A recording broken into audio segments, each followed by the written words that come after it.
Hello and welcome to Sports Fan Entertainment here live for live coverage, commentary, and play-by-play for the 2023 NFL Draft. I am here on my lovely couch. Welcome to, well, you're always in my living room, but welcome to this angle of my living room. Really quick, I want to check the audio because I have the mic off to the side. So I want to make sure it doesn't sound like it's, so far to the side when it comes to my actual audio. And then we'll be good to go. So rumors circulating and circulating and circulating ahead of tonight's draft, particularly, and you know where I'm going to begin. I have to begin as it pertains to the Tennessee Titans. As I've been teased all day, if you've been following this, you've been teased all day, especially if you are a Titans fan that was interested in CJ Stroud. Well, GG. The odds are now crazy. He's now minus 2,600 to be drafted by the Houston Texans. So he's going to be drafted by the Houston Texans. I don't know why we had to go through the all-off season with, going back and forth to say, is he going to be drafted or not with the Texans at number 2? I don't know why. And yeah, my audio sounds good. I don't know why we had to go back and forth because, we could have just said, we've been saying like all off season, Young and Stroud, especially after the Panthers traded up. There was a chance that we thought maybe Stroud might go that high, but then it was clear, or at least it became more and more clear, that the Panthers still wanted to take Bryce Young, who we all knew, at least a lot of us knew, coming out all college season long was going to be the number 1 pick, and CJ Stroud was going to be the number 2 pick. So I don't know why we had to go through 5 months of off-season draft nonsense and drama for it to still be Young and Stroud. This is literally what we've had since August. Literally. But this is what happens to the draft. The rumors start circulating and, it becomes a little frustrating when you get your hopes up, and we got our hopes up. So that's frustrating. I'm already just grieving. So the thing is, now I have to root against CJ Stroud 100%, and I will, okay? And look, I was down to get him. Look, I never sat here and said, oh, definitively he's going to be a franchise guy. So if he ends up stinking for the Texans, you can say I was wrong, and I was wrong. I had him as a good prospect, and I'm going to root for him to fail. But, we'll see if he fails because it's the Texans, or we'll see if he fails because he just wasn't that good. We'll find that out. But now, with that said, I am now... And you guys know, I've been Mr. I don't want Tannehill next year. I'm in either take Hendon Hooker in the second round, or I'm good. That's where I'm at now. That's where I'm at.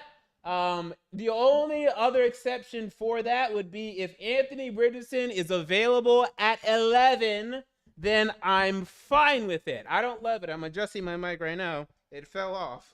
I don't love it, but I'm fine with it. If you take Anthony Richardson at 11, I am fine with it. I don't love it, but I'm fine with it.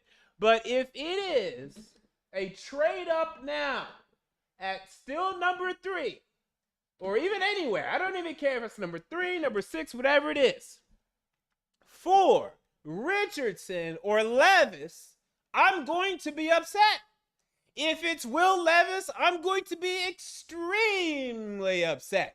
If it's Anthony Richardson, I'll be upset, but I'll be hopeful and optimistic. If it's Levis, I won't even be optimistic. I'm just going to say, well, GG, we're going to stink in the near future again, and really bad, because I just think he's going to be a bust, and get ready to draft Arch Manning in 2026, because I think it could really be Zach Wilson bad. I really think it could be Zach Wilson bad. Or, we could look at free agents or whatever we'd have to look at. So that's where I'm at.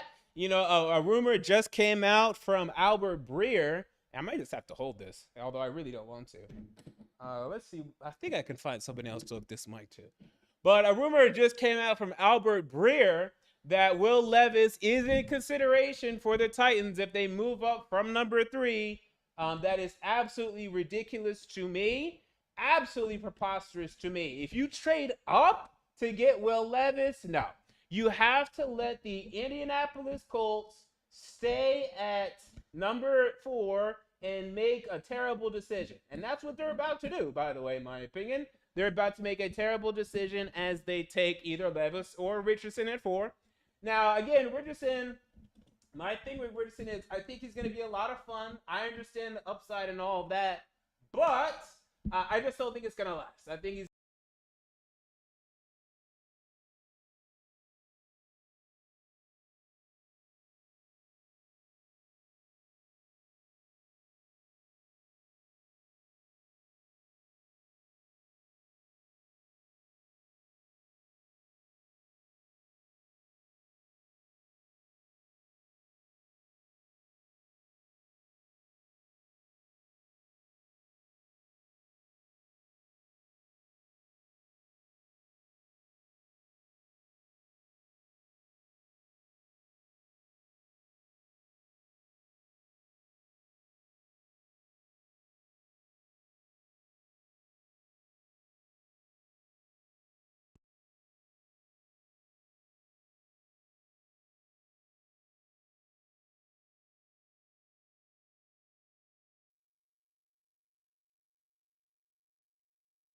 should be back now. Yeah, I might just have to hold this mic because it is not sticking to this table, or I'm gonna find something else that it can hold on to.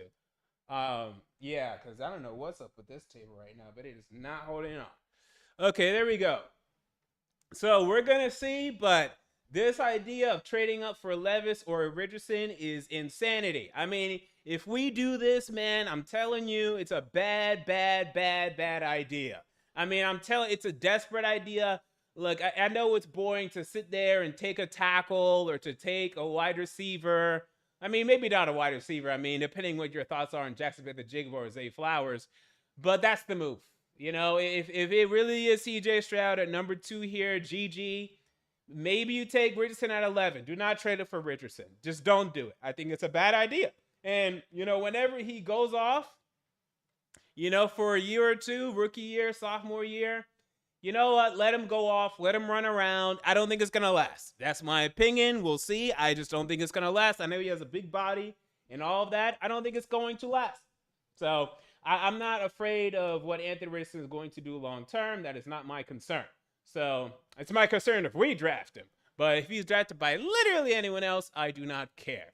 So we are now 3 minutes and 40 seconds away from the draft. I will answer your questions throughout the live stream as best to my abilities, while also trying to cover. Super chats always get read and always get priority.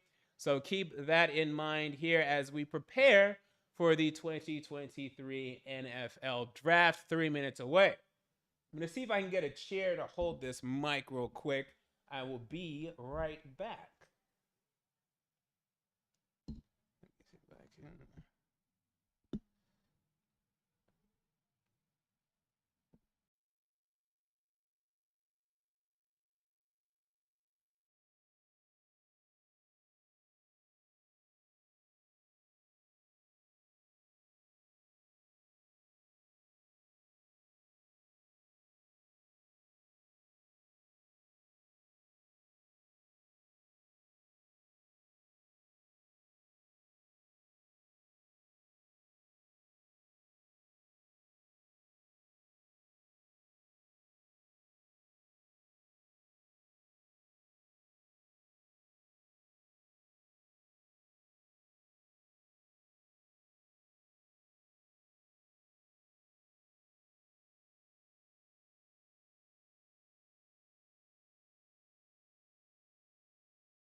Okay, so I had to get another mic using a Blue Yeti now. Let me see how this sounds. I think I'm loud right now. I have not used this Yeti in a while.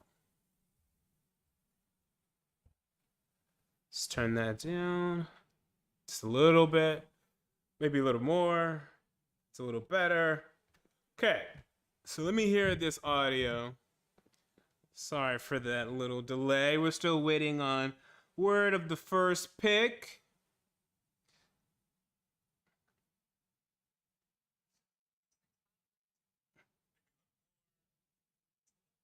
Okay, yeah, sounds great. Okay, good. I don't have to worry about it. This one works perfectly fine. I should have just committed to this one a long time ago. Okay. All right. So with that said, still waiting on the official first pick, but the draft is now underway. Bryce Young expected to be the first overall pick. This comes after the Carolina Panthers traded a haul in order to move up from the number 9 overall pick to the number 1 overall pick in their efforts to get, presumably Bryce Young here. And I'm still a fan of the trade overall. I mean, certainly the Panthers needed to fix their quarterback situation. They could not go into next season again with, they weren't even under contract, but with Darnold or Baker or whoever or PJ Walker, they needed a quarterback. They were aggressive in their efforts. Frank Reich getting yet another opportunity to be a head coach in this league. He needed to secure his quarterback, and he is looking to do so here with Bryce Young. So also what I'm going to ask in the chat, okay, I'm just going to ask of people in the chat to not spoil. Okay, so to not spoil in the chat, if you like to be on Twitter and you like to look ahead, I get it. If I wasn't doing a live stream, I do it myself. But I am. And for live stream purposes and for the entertainment of the draft, I'd like to just let the picks be announced as they may. And then we will discuss them, whenever the picks are made in real time. So that is something I will just ask some of you to do. Do not be too overeager in trying to, communicate the picks to me ahead of time. And Roger Goodell is now out there.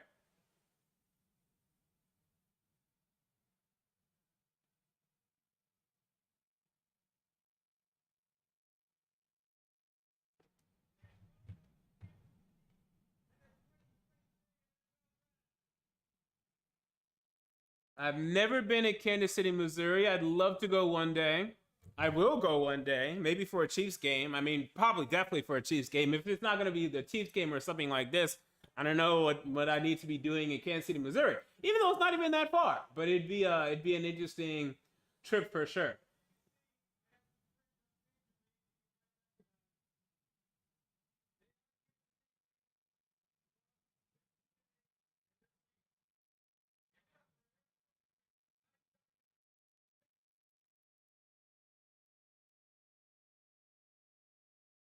I also don't know anyone that lives in Kansas City. And I went to a college where a lot of people spread out across the country and across the world, and I still don't know anyone from Kansas City.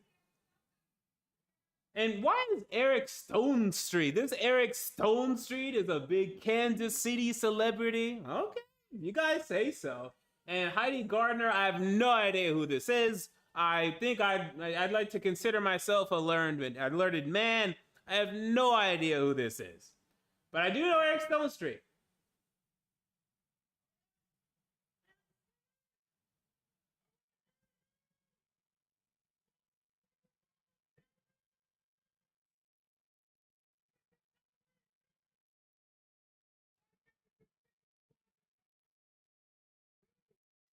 By the way, the NFL draft was hosted in Nashville, Tennessee during my graduating year, 2019.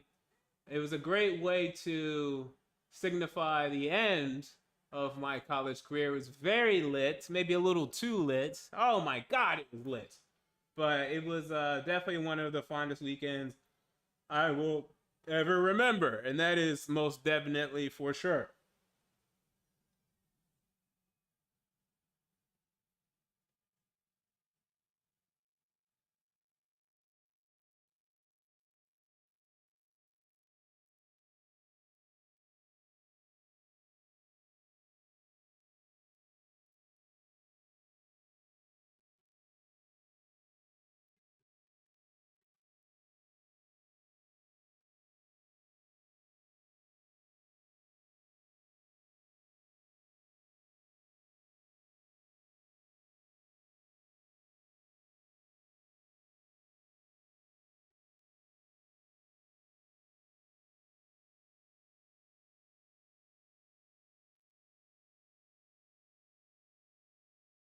All right. So again, congratulations to the Chiefs. Do we really need all of this? No. But I'm sure they're going to continue to do it anyway. Um, but hey, they won. Congratulations to them.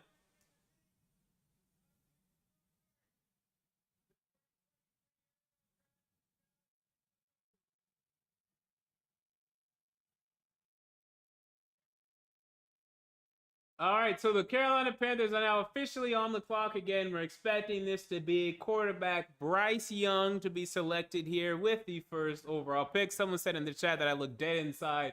I mean, look, the Chiefs won. I had them winning. I picked the Chiefs to win before the year. So that doesn't bother me. I just wish we would move on. I wish we'd move on. That's all I'm asking there.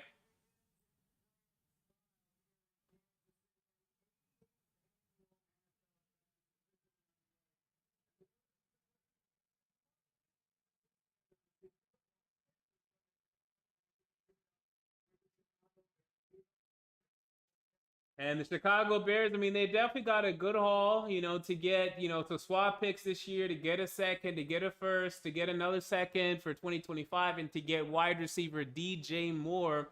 We'll see how this ends up working for the Bears. I still contend that I would have just stayed there and taken Bryce Young and traded Justin Fields. I'm still not sold on Justin Fields. I know he did everything he could to carry the Bears this season. I think Bryce Young is a better prospect. I think he's a better thrower of the football. And although Justin Fields has the 2 more years of development over Bryce Young, I think Bryce Young is going to end up being the better quarterback, and I would have took the better quarterback easily. And Bryce Young developed him, traded Justin Fields for a first or a second or 2 seconds, whatever, and then roll with Bryce Young and improvements to the roster. That's what I would have done if I was the Chicago Bears, and I'm going to stick by that 100%.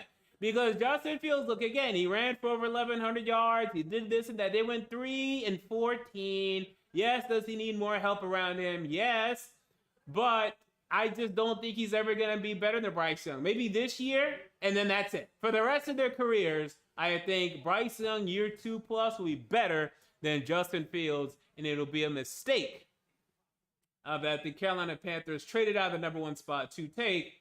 It would be a mistake that the Bears traded out of the number 1 spot and stuck with Justin Fields instead of taking Bryce Young, which the Carolina Panthers are about to do.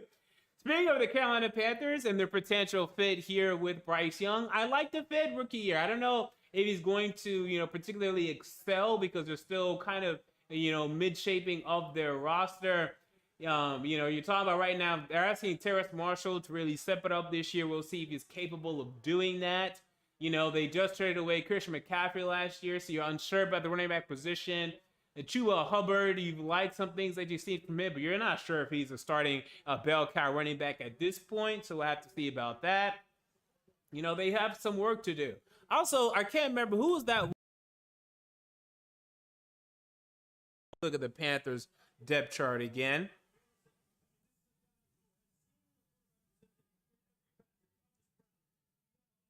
They picked DJ Chark and Adam Thielen. So, I mean, at this point, Adam Thielen is a walking, he's just walking bones. This guy's doing nothing. Expect absolutely nothing from Adam Thielen at this point. And then DJ Chark will be okay. He'll be fine. They also still have Laviska Shenault and Shi Smith, but there's no number 1 wide receiver here.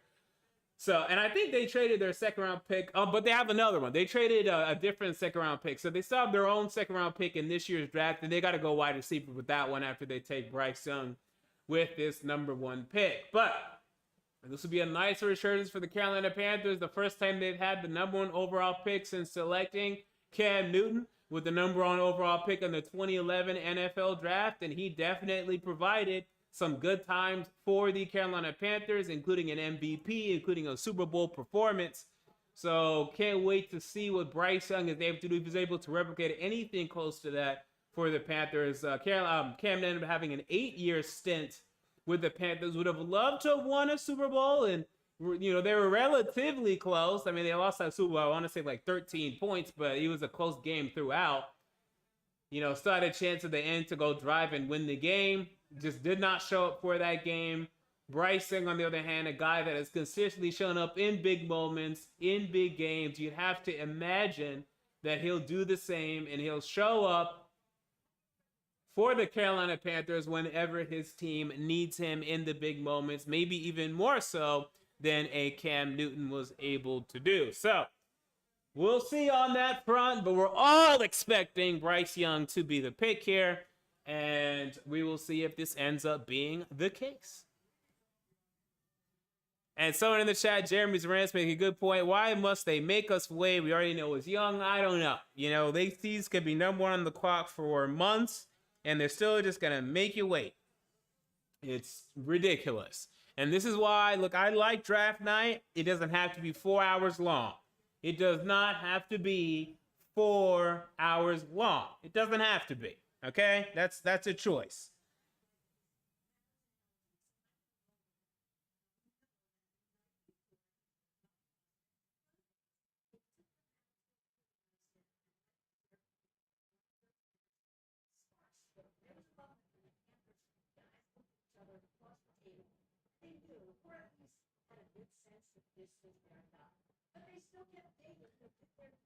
So I'm staying off Twitter. I don't want to read too many rumors. Again, we are expecting for CJ Stroud to be drafted number 2 to the Texans, meaning that we don't know what the Tennessee Titans are going to do right after. Are they still going to trade up to 3? And if so, please do not say Will Levis. Even though I won't be happy if it's Richardson, I'll be fine with it. Well, depending on the details of the trade, I wouldn't do it. I did just read a report, though, that apparently on the Texans board, their number 2 quarterback was actually Will Levis, but it appears as if ownership might have stepped in last minute and forced the Texans front office to take CJ Stroud. This is what I just read from Benjamin Solak on Twitter, that apparently that is the case. Now, if this is true, wow, that ownership would actually come through and make that decision so last minute. I would not be happy if I was the Texans coach, D'Amico Ryans, the Texans general manager, Nick Caserio. But Nick Caserio has been on the ropes. He has been a guy that has been on the ropes for the Houston Texans. He's been a guy that they don't know if they want to commit to long term. So it does make a lot of sense. But wow, if they actually go through with that and they do not select CJ Stroud, they do not select Will Levis, even though he was number 2 on their board, and they select CJ Stroud instead because ownership came in, I mean, that already ruffles feathers and creates more organizational problems and issues for the Houston Texans, as if they didn't have enough already. So yes, again, I am hearing that right now that the Houston Texans are preparing to select CJ Stroud, but that Will Levis was actually the number 2 quarterback on their board. Wow, if true, D'Amico's not going to be happy. Nick Caserio's not going to be happy. Drama in Houston. And what more can we expect from Houston? Whether that be the Houston Texans, whether that be the Houston Rockets, whether that be the Houston Astros, this city is nothing but toxic from time to time. And, you know, it's unfortunate, but this is the case. So we're waiting. The pick is in for the Carolina Panthers. We're still waiting on confirmation, on word on who this pick actually is.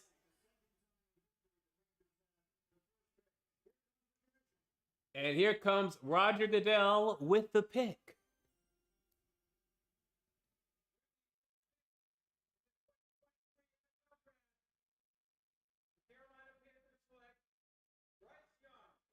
And yes, so as expected, the Carolina Panthers select Alabama quarterback Bryce Young with the first overall pick in the 2023 NFL Draft. This is, he's been my consensus number 1 pick on my big board and number 1 prospect on my big board throughout the entire collegiate season. And again, this is no luck against CJ Stroud, who's my number 2, but Bryce Young showed you the improvisational abilities. He showed you the ability to get out of the pocket. He showed you the ability to extend plays. He showed you the ability to make things happen consistently. It is no shock to me that Bryce Young goes here. And he is a Carolina Panther. And I'm sure that he will make the Panther blue and black look pretty good. So he's putting on the hat now. He's adjusting as much as he can, and he's ready to walk out for his moment of glory. Bryce Young, the first Alabama player to be drafted #1 overall in the common draft era. Alabama quarterback Bryce Young.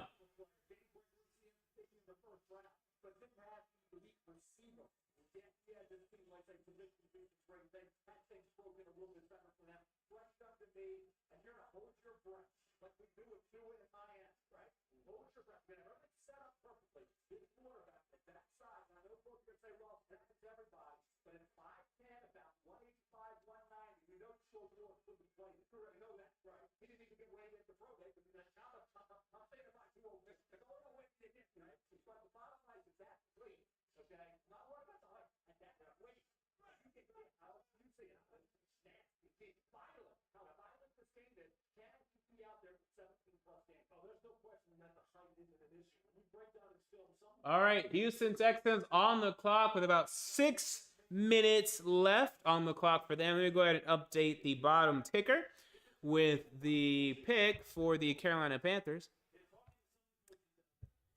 And oh boy. Oh boy, oh boy, oh boy, oh boy, oh boy. Yikes, yikes, yikes, yikes, yikes. Has it gone down? Has it gone down? Has it gone down? Has it gone down? Is it official? Is it official? It's not official yet. We're still waiting on bated breath to see if the Titans do indeed trade up to the #3 pick. We're still waiting on details of that. I am not looking forward to this. I was down for Stroud, but if he's not available, I don't want it. I don't want it. Please, Lord. All right, so the Texans pick is in. We'll see what the pick is. We'll see what the pick is for the Houston Texans.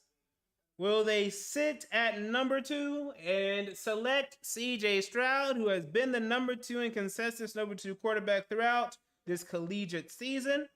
A pick that really we all should have been seeing coming and mocking throughout the entire season, but as we got distracted by the draft process, we didn't quite do. We will see. I was fine with Stroud, but Levis or Richardson, I'm good. Let the draft shake out. Let the draft shake out.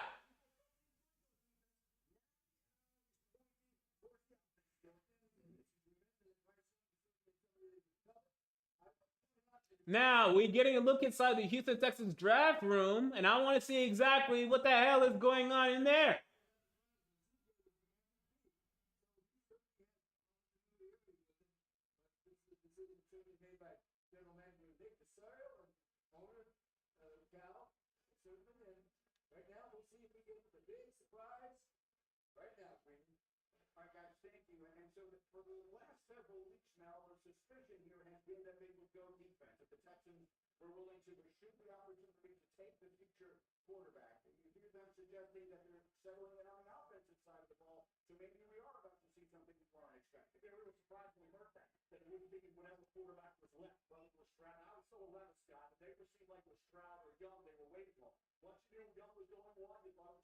And this is how you know Mel Kiper is so outdated. You want to talk about old news? Look no farther than Mel Kiper, who has Will Levis ranked as his #1 quarterback. Unbelievable. Outrageous. Outrageous. He's my #5. I have him behind Hendon Hooker. Unbelievable.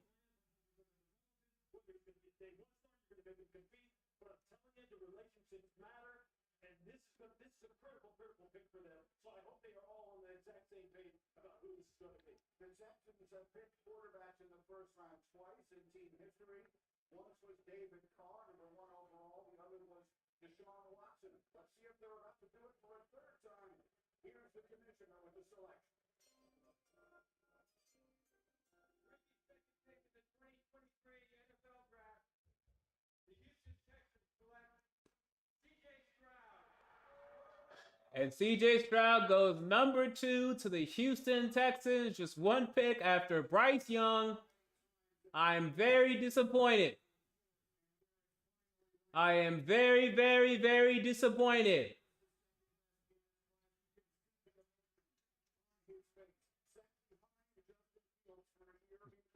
Apparently, so close we were to the Texans taking Will Levis and ruining their franchise yet again. I have no doubt. I mean, look, they screwed up Deshaun Watson. I have no doubt that the Texans can find a way to screw things up with CJ Stroud. Something to keep in mind. So CJ Stroud's agent is the same agent for Deshaun Watson, David Mulugeta. So if CJ Stroud, after this rookie deal or whatever deal, hopefully rookie deal, I don't want to deal with him for 8 years. But after his rookie deal, if he's not happy, he will ask to leave Houston. So that's something that we can look forward to. But until then, CJ Stroud, welcome to the AFC South. So one AFC South team gets their quarterback. I suspect the Colts will get theirs at number 4 as well. The question is, will it be Will Levis or will it be Anthony Richardson? CJ Stroud goes number 2 to the Texans. And Tennessee, I'm telling you, if you're gonna stay where you are, please, for God's sake, do not allow, unless if, you're just really in love with one of these tackles, but do not allow Jackson Smith-Njigba. Do not allow Jackson Smith-Njigba to be drafted by the Texans. Because now you're going to have Stroud and Njigba reunited. That's a problem. They had over 1,600 yards last season. 1,600 yards. They had 300 yards. Jackson Smith-Njigba had 300 yards in the Rose Bowl. He knows how to find Jackson Smith-Njigba. So whatever you do, do not allow the Texans to take Jackson Smith-Njigba. You better love one of these tackles, because if you pass on Jackson Smith-Njigba and he goes to Houston and Stroud in Houston and Jackson Smith-Njigba in Houston, they start winning games, this is going to be a night that we'll never forget. This will be a night that we'll never forget.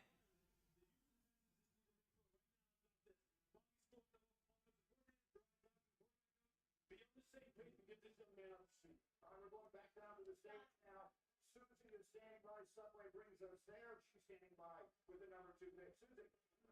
CJ, you said that life can be like a roller coaster, and this process sure felt like that.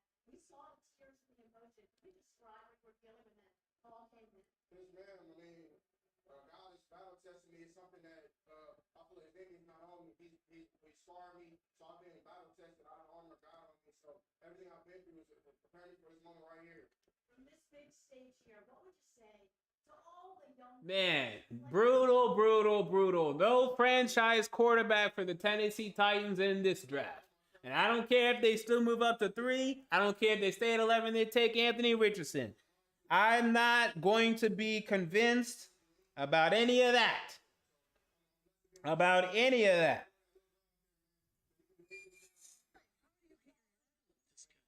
If it happens, it happens, but I will not be thrilled.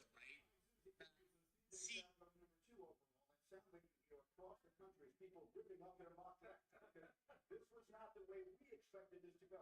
Meanwhile, Sheffy, let's come to you. I'm not sure if this is the way the Arizona Cardinals expect it to go. So how does this affect them at 3? We're going to have another trade, but Houston coming back up to number 3, it looks like. What?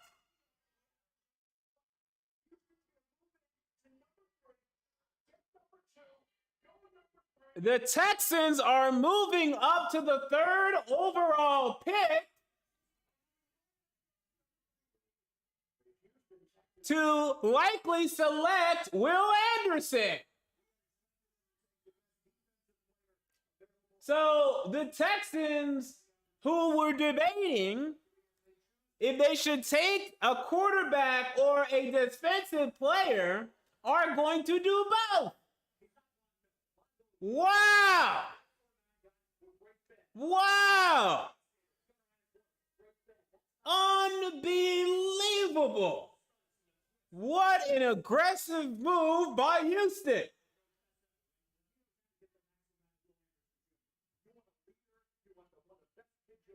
Unbelievable. Let's see the details of this trade. Did they give up a 1st round pick?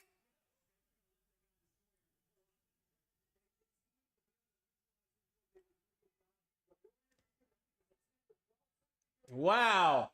This is the first time I can remember, and someone tell me if this has ever happened before, that a team has had 2 top 3 picks. Is this the first time a team has ever had 2 top 3 picks? Oh my God.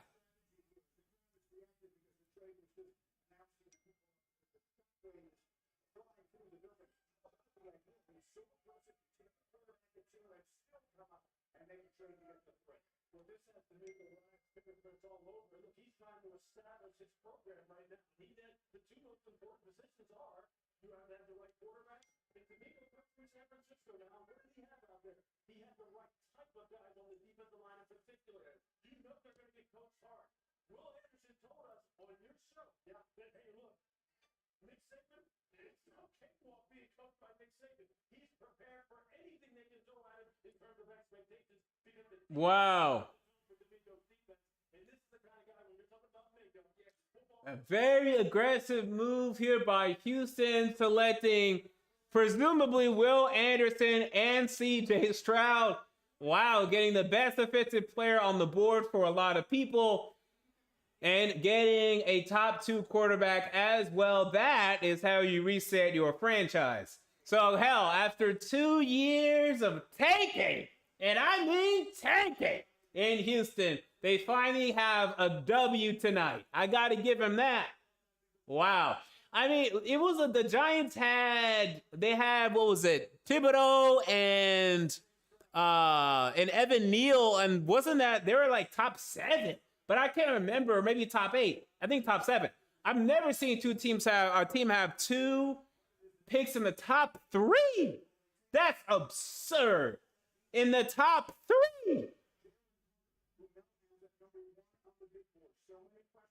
I want to know the details of this trade. So I'm going to go ahead and look it up on Twitter. I want to know the details of this trade. They're not saying it. So the Cardinals got the 12th pick, the 33rd, 1st and 24, 3rd and 24. That's not bad. So wow, I'm upset. What? I'm upset. I'm very upset. They didn't even give up 3 firsts. We were talking about giving up 3 firsts to get CJ Stroud. They didn't give up 3 firsts. They gave up 1. They gave up a first, to an extra first. So they're swapping first, obviously. They gave up a second and a 3rd. It's not bad. If we could have gave that up for Stroud, oh, man. Ah!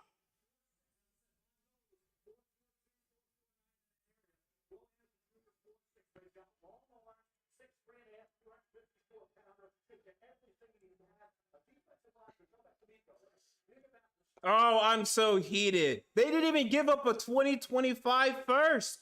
They didn't even give up a 2025 first. They didn't even give up a 20-25 second. They just gave up a second, a first, and a third. That's crazy. That's crazy.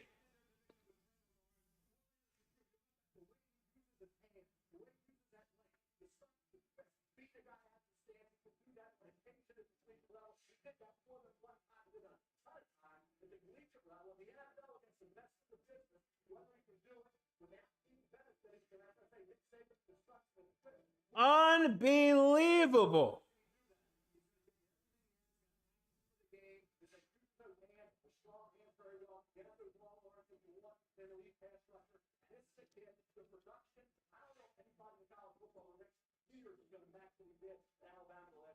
And he's going to rush in a different type of way. We're used to guys coming off the edge with speed. He's more of a power player. Think more of a Lil Mack than Von Miller. A guy that can use his hands. A guy that can get up on the offensive tackle.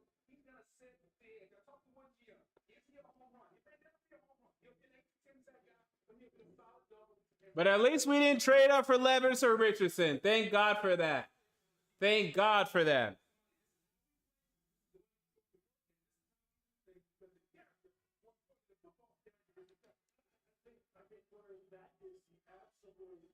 Number one reason why Williamson is the perfect fit for D'Amico Ryan. Yes, if you ever watch the San Francisco 49ers practice, and D'Amico's the defensive coordinator out there, obviously. You ever watch Chris Cassera, the defensive line coach out there, coach the defensive line? I am just telling you now, it is not for the faint of heart. The kind of things they ask their defensive line to do, that effort they ask to put forth is extraordinary. And that's why it's going to take an extraordinary individual to turn this around, and they need players like this. All right, I'm being told that we have more news here as we are ready to off to a lobbying start. Adam Schefter, left to Gonzalez. So, wait a minute, Indianapolis Colts coming up at number 4, and their whole season has been all about getting a quarterback. Now, keep in mind, the quarterback coach that they hired as their head coach was Shane Steichen. And who did he work with in Philadelphia?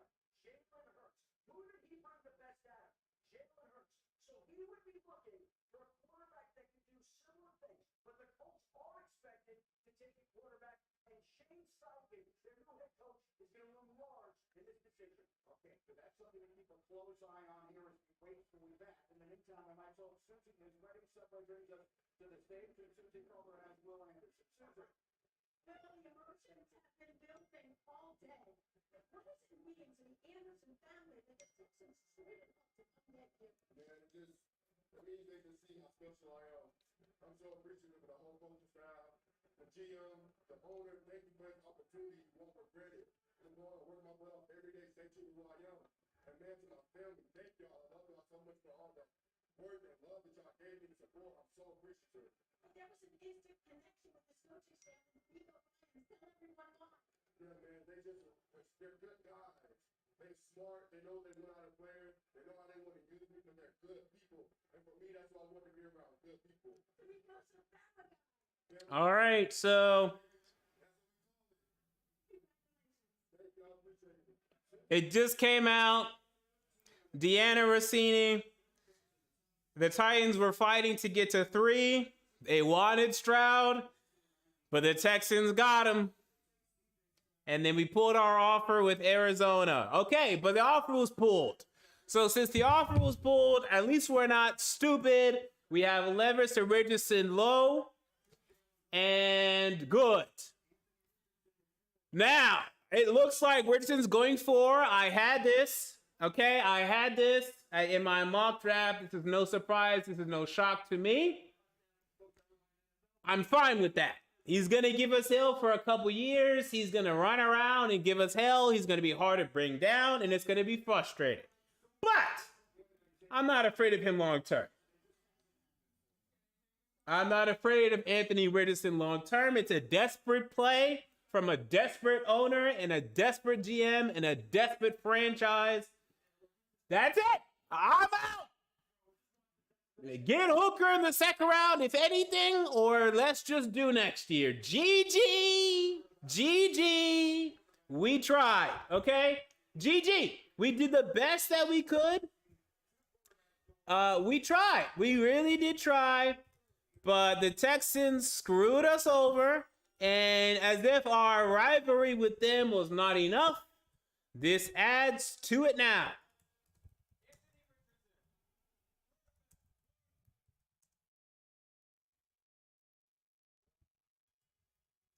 And yep, it is Anthony Richardson. I had this in my mock draft. I've had this for weeks. It made too much sense with the fit of Shane Steichen there. It was obvious to me. It is obvious to everyone else. Now, the quarterbacks are gone. Any quarterback that I would have been fine with in the first round is gone. Do not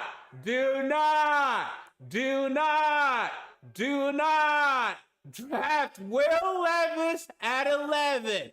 Let him fall. I'm wondering if we don't take him, I'm wondering where he goes. I'm wondering, does he go in the first round? It's either us or it's nothing. So he's got to hold on for bated breath. Okay? He's got to hold on with bated breath. But let me tell you, this is Jake Locker. This is Blaine Gabbert. This is a desperate pick. If we select Will Levis at 11, it'll set this franchise back for 3 years if we select Will Levis at 11. Oh my God, no. Let him fall.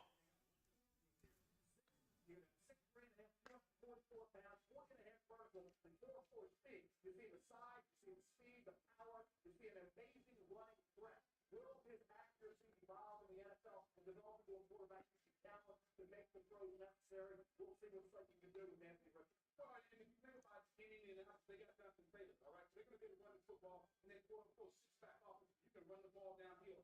But how can a guy 6'4", 240, who runs 440, not be the number one pick? You talk about the 13 starts. There are accuracy issues. He has to get his footwork better so he can complete the football down the field. And talking to the coach down in Florida, they simply said he has to play enough football. He hasn't seen enough schematically from the defensive side of the ball. The more he plays, the better he's going to get. So will they have the patience in Indianapolis when he struggles to continue putting him out there on the field? They did in New York with that football. Will they have to let him do it? That's just the thing. They don't have to put him out there on the field right away. You can go ahead and put guard individual if you want to do that. You need to take care of this the right way. You need to take care of it the right way. He reminds me so much of what I have in Philadelphia of Donovan McNabb as far as being big, strong, physical, the way he breaks the football. We cannot take Will Levis. We cannot take Will Levis. I mean, come on, man. I got a comment to rank the quarterbacks in the AFC South currently. So I got to go Trevor 1. Currently, Trevor 1, Stroud 2, Tannehill 3. He's still better than Richardson.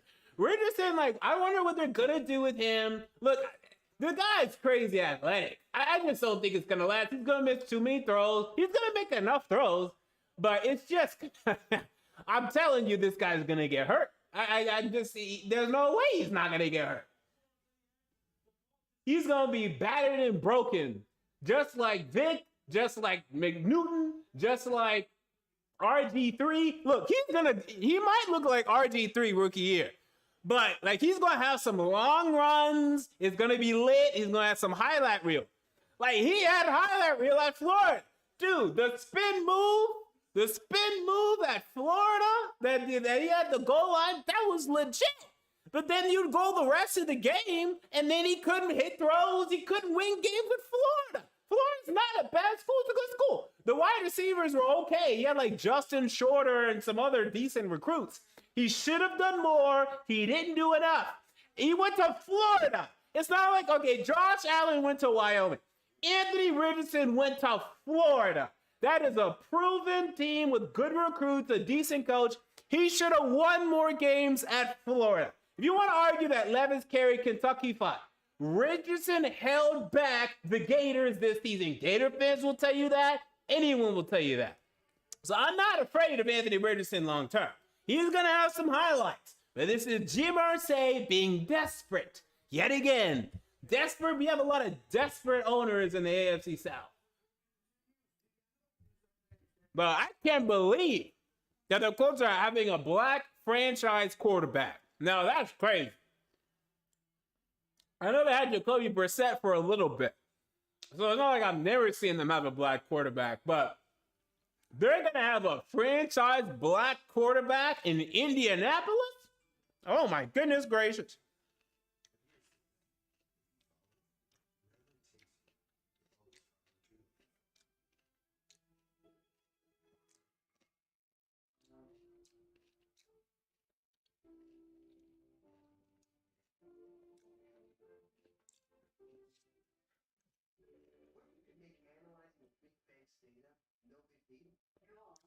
Well, what if you partner with IBM and Rick, who's a hybrid cloud solution and data across multiple systems globally, then analyze all that data with lots Okay, but this needs to meet our security standards?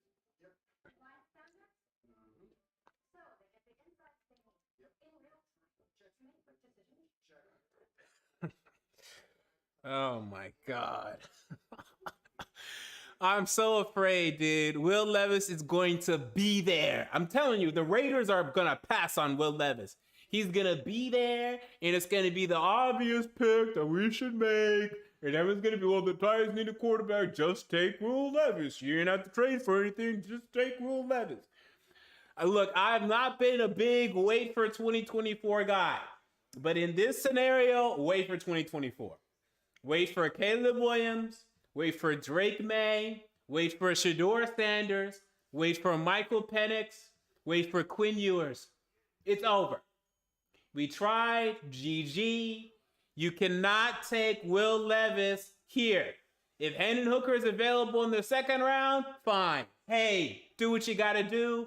If you want to trade up a little bit in the second round to make sure you get him before the Raiders do, fine. Do not take Will Levis. I mean, I'm going to lose it, man. I'm not kidding. Will Levis is never going to be better than Tannehill. Tannehill is considerably better than Will Levis. The only difference is he has a stronger arm. That's it. That's the only benefit that Levis has over Tannehill. And he's faster, but he doesn't run that much anyway, so what does it matter? Tannehill ran a lot with us, actually. You know, he ran more with us than he ever did with Miami. It's such a waste. It's so stupid. It's like when the Dolphins took Tannehill, and look, I guess you could say Tannehill wasn't a bust, but they took Tannehill because they needed someone, and he was fine. But it was a waste of everyone's time.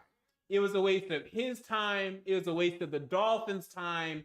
He went to us. He had an MVP level season, and then he stuck in the playoffs. It was a waste of their time. I won't say it was a waste of our time because at least we went to the playoffs. I think they went to the playoffs once, and maybe they won even like one playoff game. Maybe I think they won one, but it was a waste of their time. But he was there at number 8, so they took him.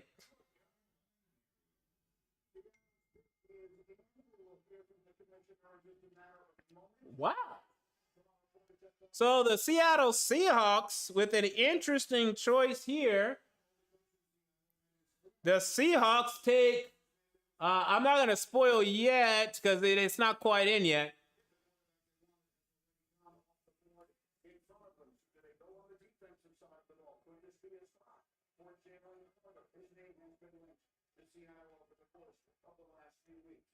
We're about to find out. I see the commissioner making this play. Number 5, Seattle, Peter Skoronski.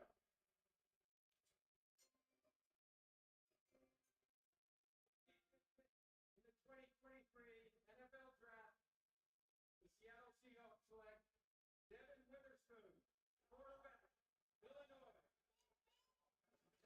So Devon Witherspoon goes to the Seahawks. Very surprising pick after the success of Tariq Woolen last year. And, you know, they have some, and Kobe Bryant. Not that Kobe Bryant, but the Seahawks, Kobe Bryant with a C, and how they performed last season. Very surprised that they got quarterback here with Devon Witherspoon, but he'll be a Seattle Seahawk, which means the Detroit Lions are now prepared to potentially take Jalen Carter. Something that I wanted to mock, but I thought the Seahawks were going to sit here and take Jalen Carter themselves. I'm very surprised.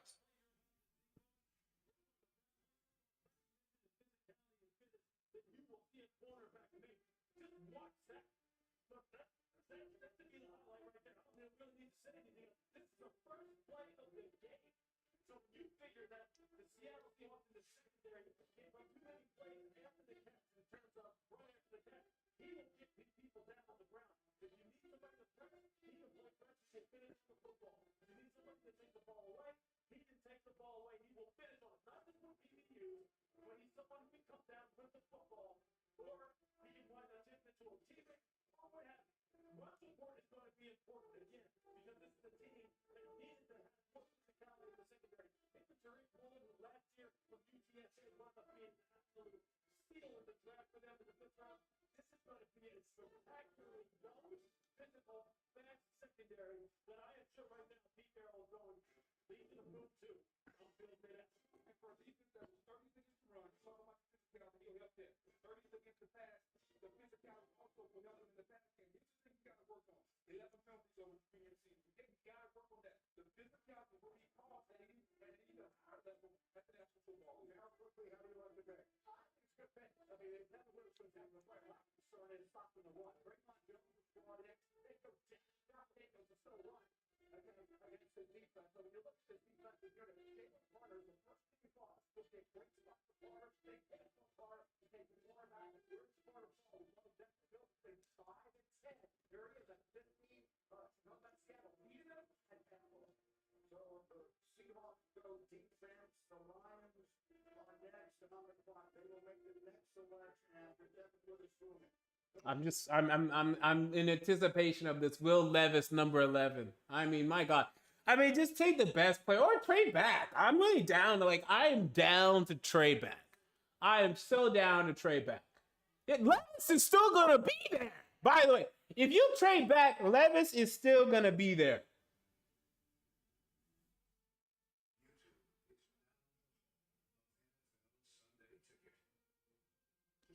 Levis is still gonna be there. It's crazy. Who else is gonna draft Levis? Is anyone gonna draft Will Levis?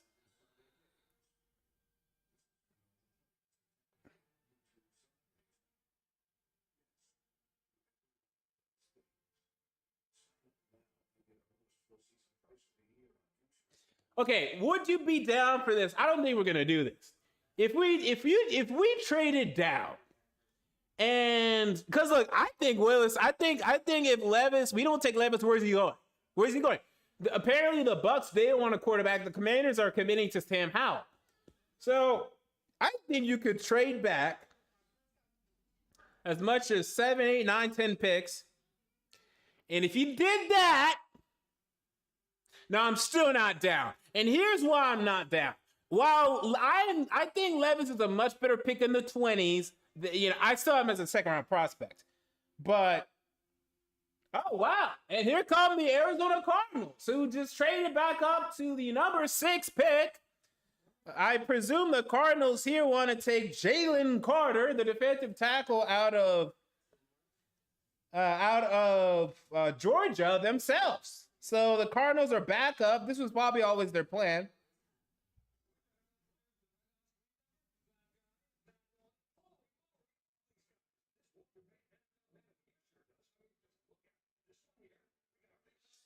If Will Levis, actually, I'm serious about this. If Will Levis, so someone said the Bucks would take it. I don't know if that's true. Who is going to take Will Levis?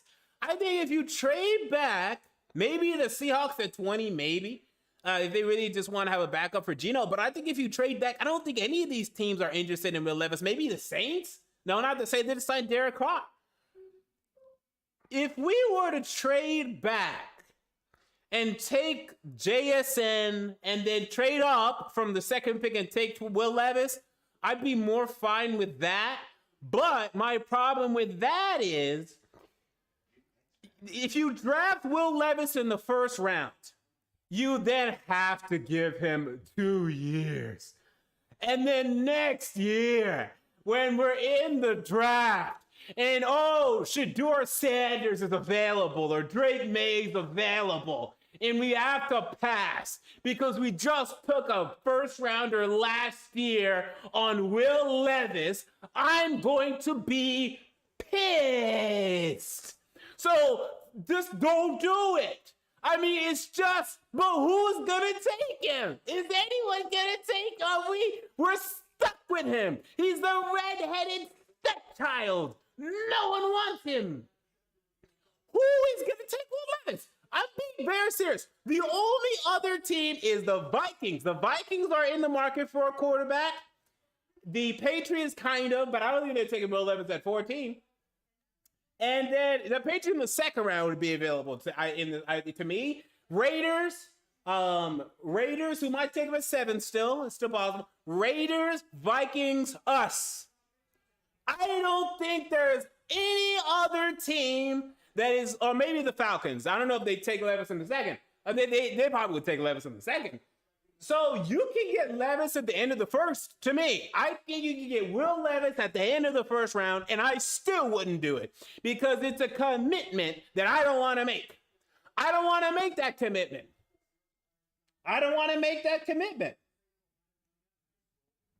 It's just too much of a commitment.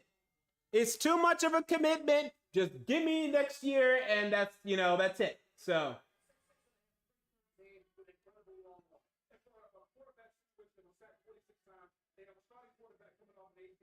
It's paramount that they get an offensive line agreed. They have to start somewhere. This is the worst roster in the National Football League. If you're going to start somewhere, start at left tackle. Protect your quarterback coming off the So they made some purposeful moves tonight. Again, they began the night in 3. They traded back to 12. They moved back up and picked up extra draft capital along the way. Will they go offensive tackle here? Will there be another surprise in the 2023 draft? We're about to find out.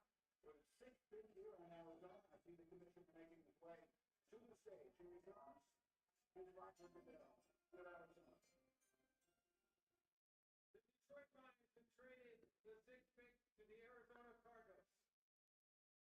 With the 6th pick in the 2023 NFL Draft, the Arizona Cardinals select Paris Johnson Jr.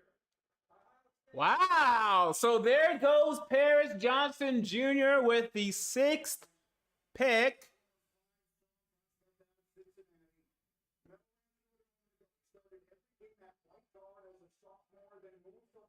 Was a consensus All-American. Interestingly, as much talent as Ohio State has had, this is their first offensive lineman in round 1 since 2018. This is a reach. This is a crazy reach.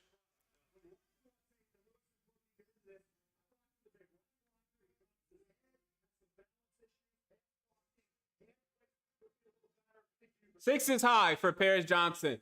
At 11, I was fine with him. I think 11, that's fair. 6 is too high. It's a little too high. But, there goes Paris Johnson Jr. So that's one of the options for the Titans that is off the board. Paris Johnson Jr. going number 6 here to the Arizona Cardinals. This is what Kyler Murray wanted, and that's what Kyler Murray got.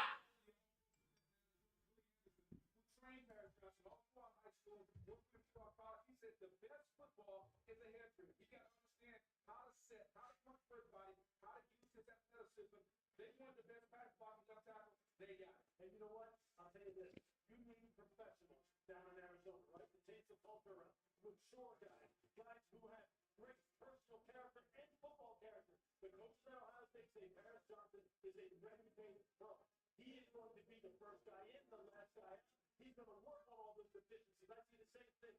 Lower body strength, being able to sink, anchor against power. He got run over against Georgia. Georgia overwhelmed him sometimes with their power. But you're right, Bill. He has the long arm, has great inside-outside recovery switches, and he's going to work at his craft. That's the thing. He's a self-starter. Arizona needs those guys. They need chiefs at the ball. That's what they need. They need chiefs. They need people who are going to set the tone. He will set the tone. 6 picks are going to make. All right, we'll see. Will the Raiders take quarterback Will Levis? Will the Raiders take quarterback Will Levis and save me from having to worry about if the Titans do?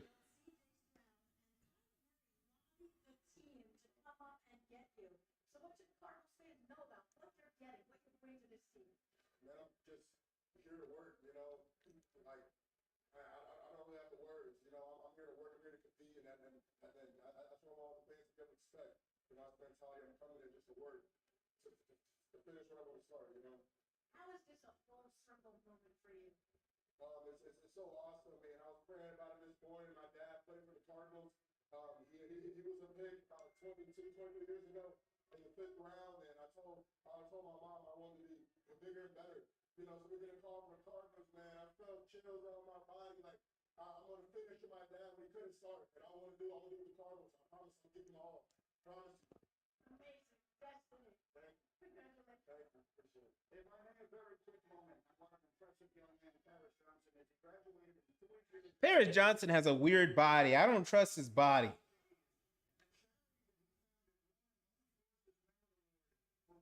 Assisting veteran student athletes and the homeless. Congratulations to Paris Johnson. Meanwhile, now it's time for a look at Mel's best available, brought to you by North Carolina Mary. Or pick number 7 with the Las Vegas Raiders. My number 1 overall player, Jahmyr Gibbs, Will Levis, and number 2 quarterback. Yeah, I don't trust Paris Johnson's body.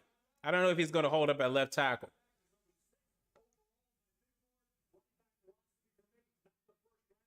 Teams, though, I think they're in a good position. We'll have to see if Philadelphia does get expected in 10. The Atlantic Blazing coming up. Peter Skoronski will break the Jack Campbell because he can get tackle, guard, center, that versatility which you need on that offensive line with Aaron Rodgers coming in. Look at it to the Raiders. That secondary needs strengthening about. And I'll tell you what, you get a guy with length. They got it. I think Jalen's harder to think about the need there. I don't think so. I think Christian Gonzalez makes sense. When they take the quarterback, you got Jimmy G. You go with the best corner at this point. Devin Witherspoon already off the board. He was my number 1 corner. Take a guy who's kind of 1A at the quarterback spot, which is Christian Gonzalez. Look, they're 34 to QBR allowed. 29 in passing yards allowed. They had 6 interceptions last season total. So when we were out there for week 18, for their matchup against Kansas City for Monday night, so Josh McDaniel said, we need people who can turn the football. We just don't have playmakers on the defensive side of the football. We got to get Max Crosby some help. He can't just rush the pass. We need some people who can lock it down in the back end so we have more time to get there. Secondary makes all the sense in the world. Very good corners still left on the board. You're trying to improve the pass defense. You can do it from the back end. We always talk. Yeah, defense, front to back, inside out. Yeah, I'm thinking that Will Levis was his agent or his family, whatever, was leaking all this BS on Reddit and all this BS that Will Levis may be drafted number 1, number 2. Hopefully they lied about us being interested in him. No one should be interested in Will Levis until the bottom of the first round. The Raiders pick is now in. We'll see if it's Levis or if we're going to have to sweat a little bit at 11.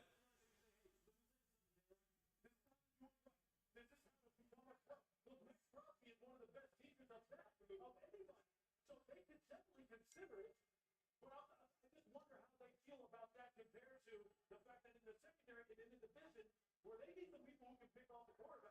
They're trying to take down Mahomes and Tyree Wilson from Texas. Oh, this is an interesting question. I want to ask this question in the chat. Who do you think is going to be the best fantasy quarterback, rookie quarterback in year 1? Be the best rookie fantasy QB. And this is considering also not a per game basis, but like for total fantasy points. Although, is that fair? Okay, maybe let's do a per game basis. Let's do per game basis. Let's say by, week, when you look at like a per game basis throughout the entire season, who will have been the best rookie franchise quarterback? And let's see what the chat has to say about this. Because I'm actually conflicted. Definitely you can't go Stroud, because although I like Stroud and I wanted him for our team, and we don't know where Levis is going yet, but I'll just go ahead and put Levis in there. We don't know where Levis is going. But here's my thing with Stroud. He wasn't going to be a great fantasy quarterback year 1 because he doesn't run. Young and Richardson are going to give you those rushing yards, those rushing touchdowns. Stroud is the one that, like, in the future, okay, he could be that 4,000-yard passer. I don't think any of these guys are going to break 4,000 yards their rookie year. I have never projected that. Stroud might break. I think Stroud will. We'll see. He might end up throwing for the most. I just see what the Texans' weapons are. So, on a per-game basis, I'm going to go Anthony Richardson. I think Richardson's going to be the best fantasy quarterback on a per game basis. We'll see how many games he ends up starting. I think they're gonna have to start him pretty early though. I don't think they're not gonna really have a choice. But like Justin Fields, who's a great fantasy quarterback, doesn't mean he's a great quarterback. He's top 10 fantasy quarterback. Maybe even higher than that. Wow, so the Raiders go Tyree Wilson. They go defensive end here. Wow. Not a good sign for Chandler Jones. And Chandler Jones, I mean, he deserves it. He didn't play well last season. And, you know, they can't continue to invest in Chandler Jones moving forward. They traded for him. So too late, GG. You already spent the draft capital to trade for Chandler Jones. So interesting pick. I mean, I still argue, yeah, they did need a defensive end just because Chandler Jones fell off so much. You felt like they would have went corner before they went defensive end or pass rusher here, but if they like Tyree Wilson so much more than Chris Gonzalez, it makes sense. The one thing that concerns me about Tyree Wilson, though, there are concerns about his foot. He has the Liz Frank, so we'll see how that comes into play, and if it does at all, that is a concern.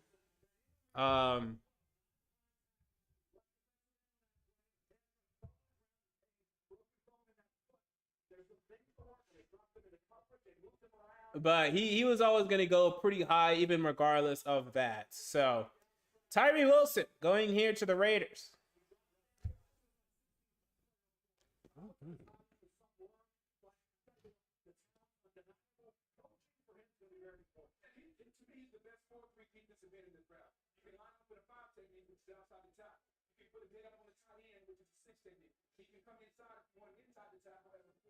The versatility, the length. When you look at the Raiders, Max Crosby had 46% of their sacks. About the second highest rate in the NFL. They had to get a compliment. Chandler Jones wasn't looking up the bar. So to our point, how we improve the pass defense, we're not going to do it in the back end. We're going to do it up front and affect the quarterback. All day, what I look forward to seeing in our pass rush something out today. If there's something that I think he won't be there, Max will have him there. And I think the thing that I like the most about him. Oh boy. Someone asked in the chat, what pick or move by the Titans would indicate that they are tanking this year? For me, I mean, really, I don't know. There's no pick at this point. If they take, yeah, I mean, well, we are. I mean, well, we're not taking yet, but we might as well make it official, guys. Look, I don't want to trade Derrick Henry tonight. I still don't want to trade him this season, but considering how the draft is gone, we didn't get Stroud, we didn't get Richardson, we might get Hooker. I'm fine trading back. If you can trade Tannehill for anything, do that. Although I don't know if you can do that, but do that. And, you know, GG. And it's going to be a miserable year for a lot of fans, and, you know, it's not going to be fun. But I'm down. I'm so down. And yeah, let's see. We have some other comments. Let me open up that in the window. Jeremy Rant says, if Carter and Jason are available at 11, who are you taking? I'm not taking Jalen Carter. I'm not taking Jalen Carter. This guy couldn't even show up in shape for his pro day. This is Isaiah Wilson 2.0. The minute he gets paid, it's a wrap. He's not going to show up in shape. He's not going to care. He couldn't even show up for his pro day. And if you watch his tape, he takes plays off as it is. How is that going to change? He already has so many red flags. You cannot take Jalen Carter. Do not take Jalen Carter under any circumstance. This is a Robert Nkemdiche. You don't do it. Don't ever forget about Robert Nkemdiche. Don't ever forget about some of these guys that are telling you who they are. You gotta believe them. We have Howard1324 who says, as for entertainment, is Richardson start right away? His whole thing is that he's a developmental quarterback. Well, who do they have? They don't have anyone. They don't have anyone that can play. So I think he's going to be starting by week 4. Let me actually check who's on the Colts depth chart, because it's not Matt Ryan. They cut Matt Ryan. So I mean, they don't have a quarterback.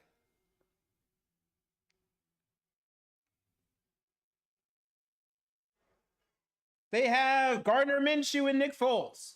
So, I mean, they might start Minshew for 3 or 4 weeks, and then they're going to be clamoring. Look, they started Sam Eilinger this year, for God's sake. If you don't think that Jim Irsay is going to tell them to put in Anthony Richardson after 2-3 weeks, you're not paying attention.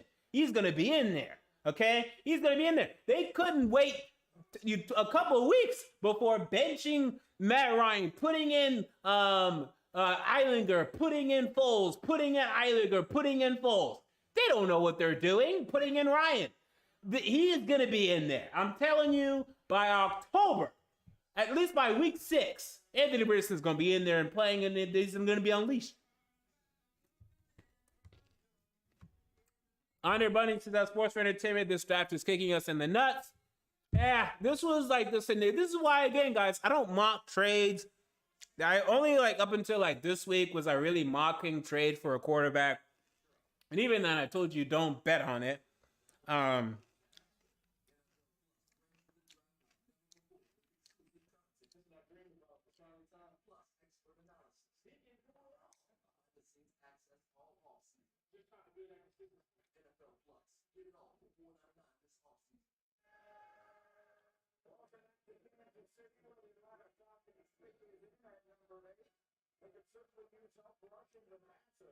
There's 39 sacks in the last 2 seasons.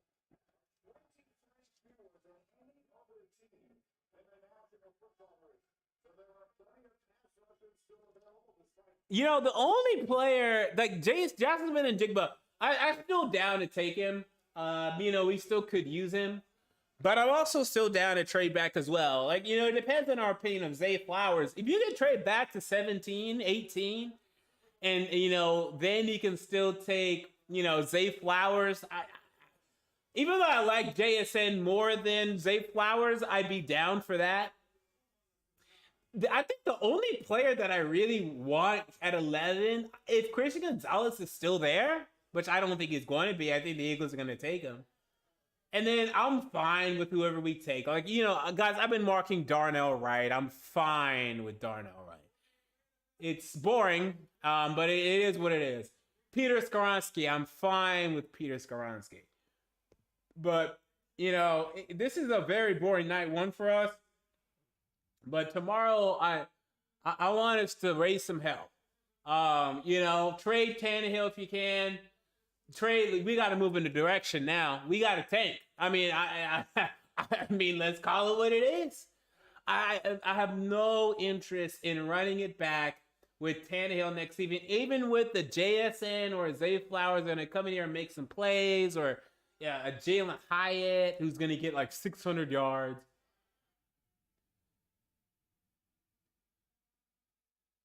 Can this kid speak? Wow, that kid was nervous.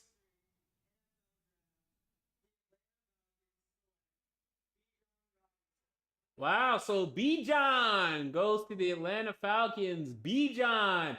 You know, this was rumored, and I wanted to mock this, but I don't know. I just didn't have the stones to do it. Looks like I should have. Should have just mocked it. This is a rumor that was, you know, really coming out recently. You know, it's kind of crazy with how well Tyler Algier played, and they still have Cordero Patterson, but Patterson's getting old, so you shouldn't continue to wait on him doing anything. But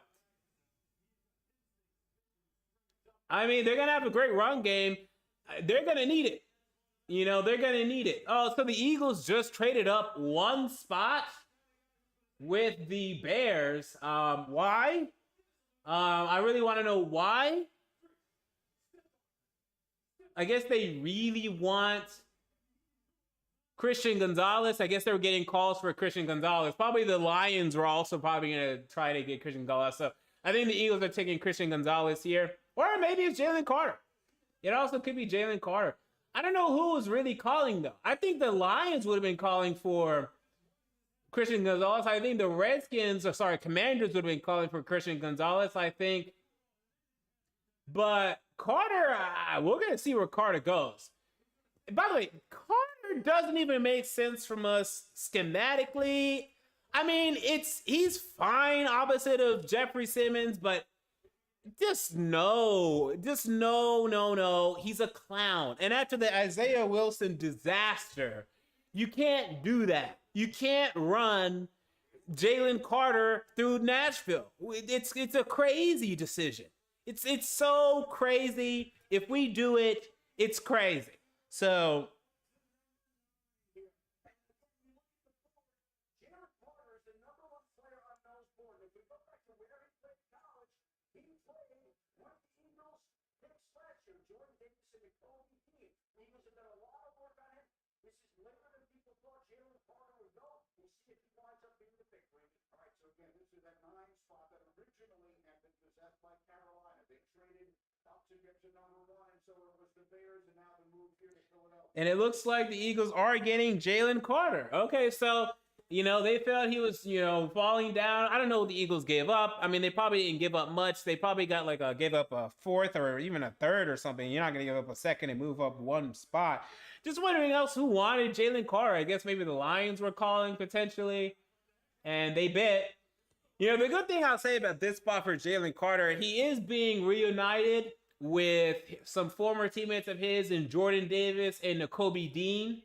So maybe being with those former teammates will keep him motivated and keep him, doing what he needs to do. But we'll see.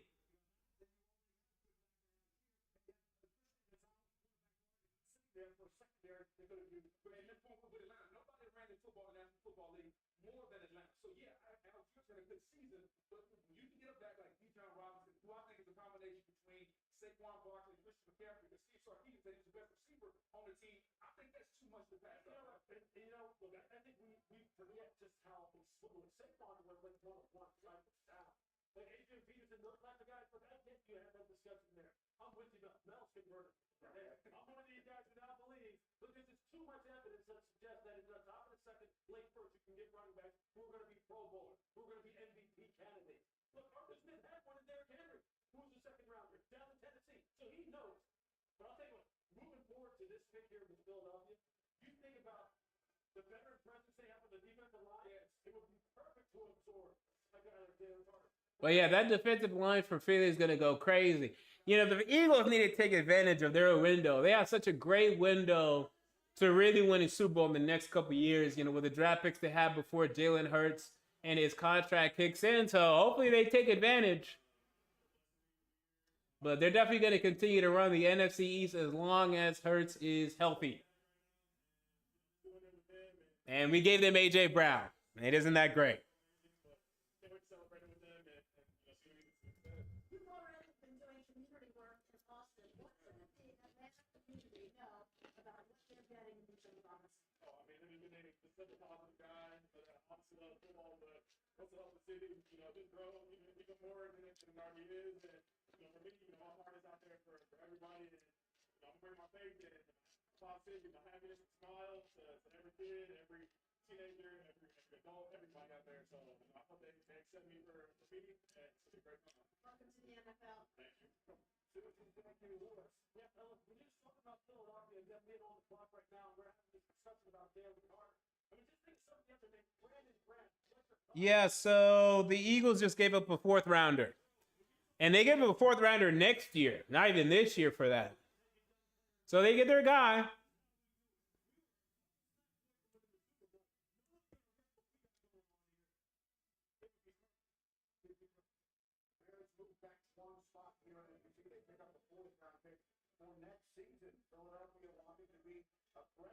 And we'll see if Jalen Carter can remain motivated off the field. He's getting $21 million. And I'm telling you, I don't trust him with that money. I do not trust him with that money.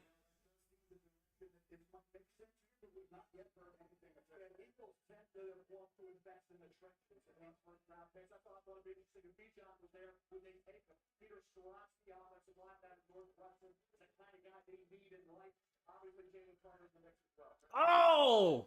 I just read the Bears pick. I'm not going to spoil. All right, well, it's okay. The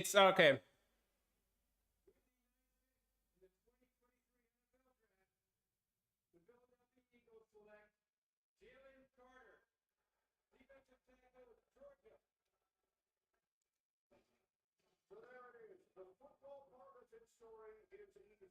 sacks, 103 tackles, 4 touchdowns, 3 sensational seasons in Georgia.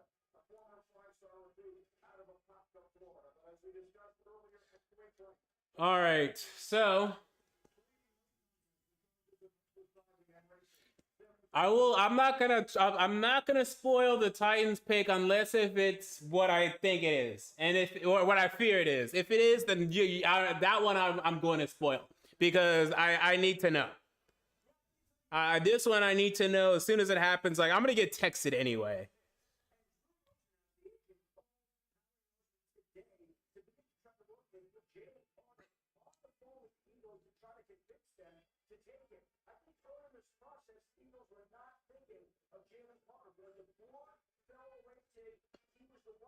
Oh my God.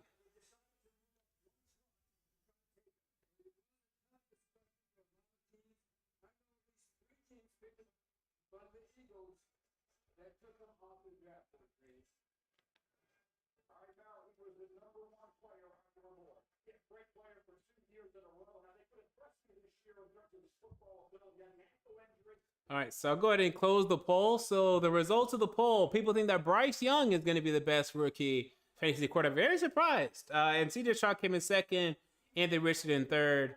Interesting poll. Bryce Young, 40% of the poll. Stroud, 28%. Richardson, 23%.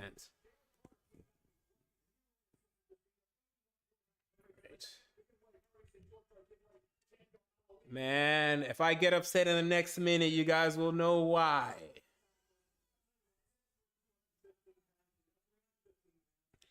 Do not take Will Levis. Do not take Will Levis. Do not take Will Levis. Do not take Will Levis. Do not take Will Levis. Do not take Will Levis. Do not take Will Levis. Do not take Will Levis. Do not take Will Levis. Do not take Will Levis. Do not take Will Levis. Do not take Will Levis. Do not take Will. Wow. Anthony Richardson in high school had a completion percentage of 50.5. So this guy's never had a 60% completion percentage. Oh my Lord, have mercy. Oh man, that's pathetic.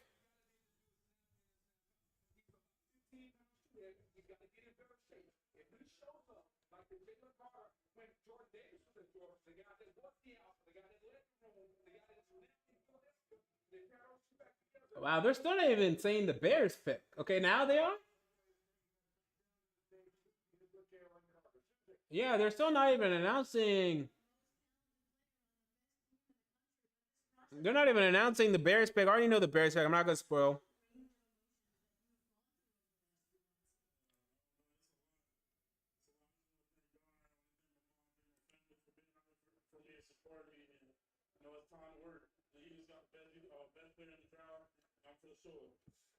The Eagles guys got on the phone with you today. What did you tell them? Yeah, I told them they got best player in the job, and day one when I get there, it's time to work.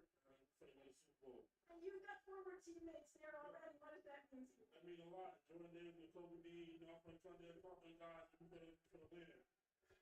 Congratulations. Thanks. So let's show you, Lewis, as we get your thoughts here on Jalen Carter. Let's show you just how special the performance from this young man was. But this guy, I'm telling you, it's like a man playing with toys. We're on the phone, man. I'm telling you, the pick is still not in. I know we're trying to trade, trying to do something.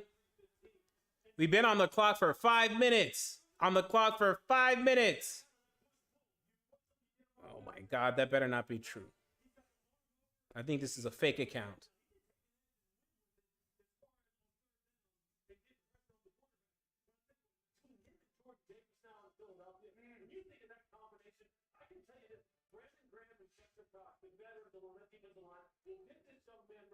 It's funny seeing like all the tweets and everyone on like literally everyone's like, do not take Will Levis. Like it's like the most obvious thing. Everyone's watched this guy's games at Kentucky. It's you can't take a guy like this. At least Josh Allen was unknown. No one really watched him at Wyoming. We saw Will Levis play. We saw him play. You can't take this guy. You can't take this guy. It's insanity.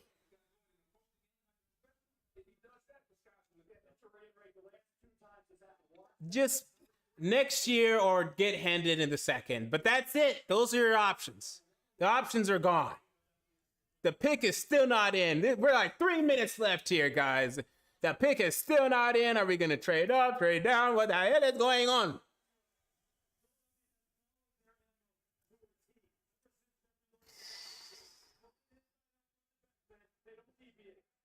All right, the Chicago Bears move back one spot. They're ready to make the 10th pick in this draft after Jalen Carter went 9 to Philadelphia. Here we go. Finally, they're announcing the Bears.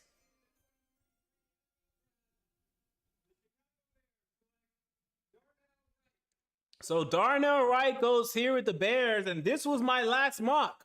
Actually, no, not my last mock. My last Titans mock had it saying Darnell Wright, who kept moving up draft boards. I was fine with us taking him at 11. I didn't love it. I was fine with it.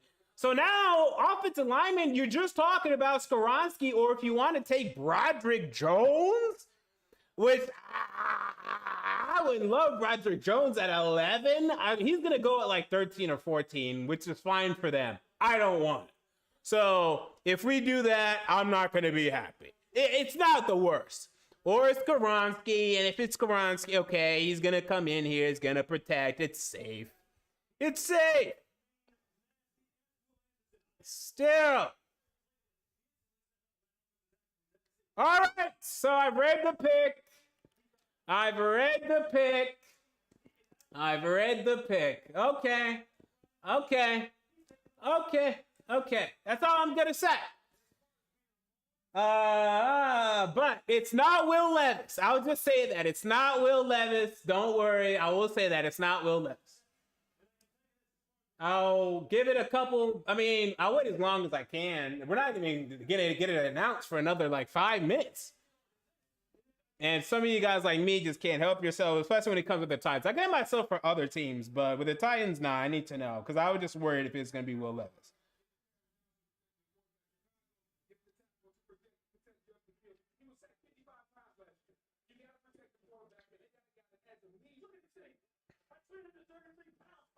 Now, I actually have kind of a problem with this pick, though. But we'll discuss it in a second.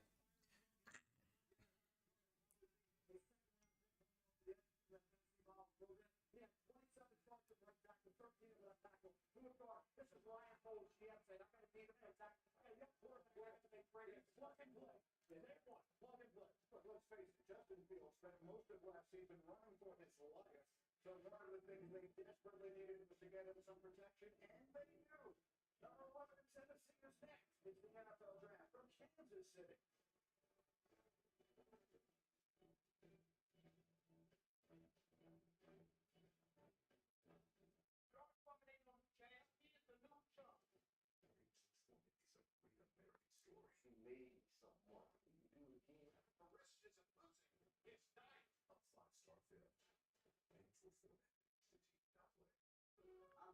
All right, yeah, so it's already in the chat. So, yeah, it's Peter Skoronski. All right, I'm fine with it.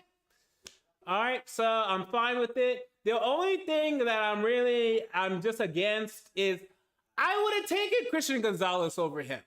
I know that the offensive line is more of a need, but Gonzalez is a hell of a corner. And considering the fact that like we're still not committed to Christian Fulton long term, you had a chance to get your number 1 corner. And I would take a number 1 corner before I take a guy that might end up playing guard. But I think he's going to be a very good offensive lineman, and you really can't complain about that. So thank God for that. We got Skoronski. And look, this is why we've been mocking it since almost day 1. This is why I've mocked it plenty of times. Other people have mocked it plenty of times. We've discussed this at length. And this is why. Because this is likely what it was going to be. It was going to be Skoronski. It was going to be Darnell Wright. It was going to be Paris Johnson Jr., maybe JSN. and it's not JSN. So we didn't get a quarterback. We didn't get a corner. And look, Gonzalez could, I don't think he is. He could end up being a bust. I mean, there have been other corners I really liked in the top 10 even. Like what was the guy that played for Cleveland that got drafted in the top 10? He went to Oklahoma State. I can't remember his name right now. Let me look it up. But there are always some corners that, they look fluid, they look the part, and they end up stinking. Jeffrey Okudah was, the number 3 overall pick out of Ohio State. He had everything that you looked for in a corner. The Lions drafted him number 3 for a corner. He stinks. He can't stay on the field. This year he was like a little decent, but he stunk his rookie year. Then he got hurt, and then this year he was only okay. So, Christian Gonzalez could easily be a bust. Skoronski, I don't think is going to be a bust, so I don't blame Rand Carthon for being safe here, selecting Skoronski. He's going to be on our offensive line for years to come. And thank you, someone in the chat that said Justin Gilbert. Yeah, I like Justin Gilbert coming out of college. So, and look, I liked Caleb Farley, and we know how Caleb Farley worked out. So, I'm fine with this. I like this. My initial grade for this is A-. We need an offensive lineman. We got an offensive lineman. We did everything we could. We couldn't get Stroud. If it was Gonzalez, it would have been an A. That's the only thing I would have given it. It's an A. A-. I couldn't even give this an A. I really could. Maybe I should, actually, now that I think about it.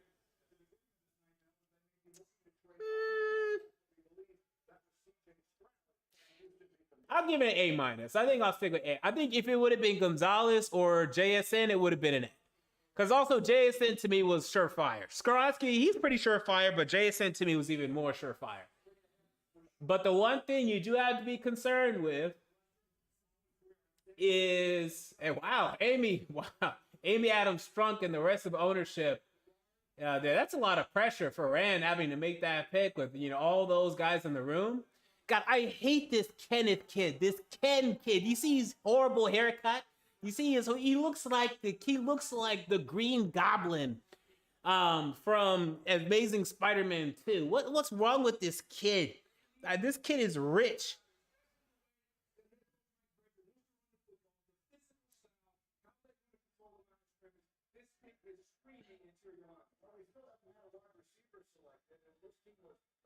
In the NFL in receptions and receiving yards last year, and then released their leading receiver in Robert Woods.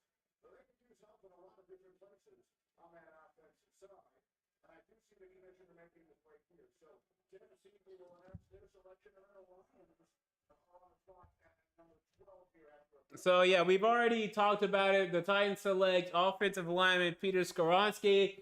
And again, I think he's going to be very good for us and maybe even great. He could end up being a Hall of Fame tackle or guard. I mean, he has everything that you look for in terms of fundamentals. It's a strong pick. It is a strong pick.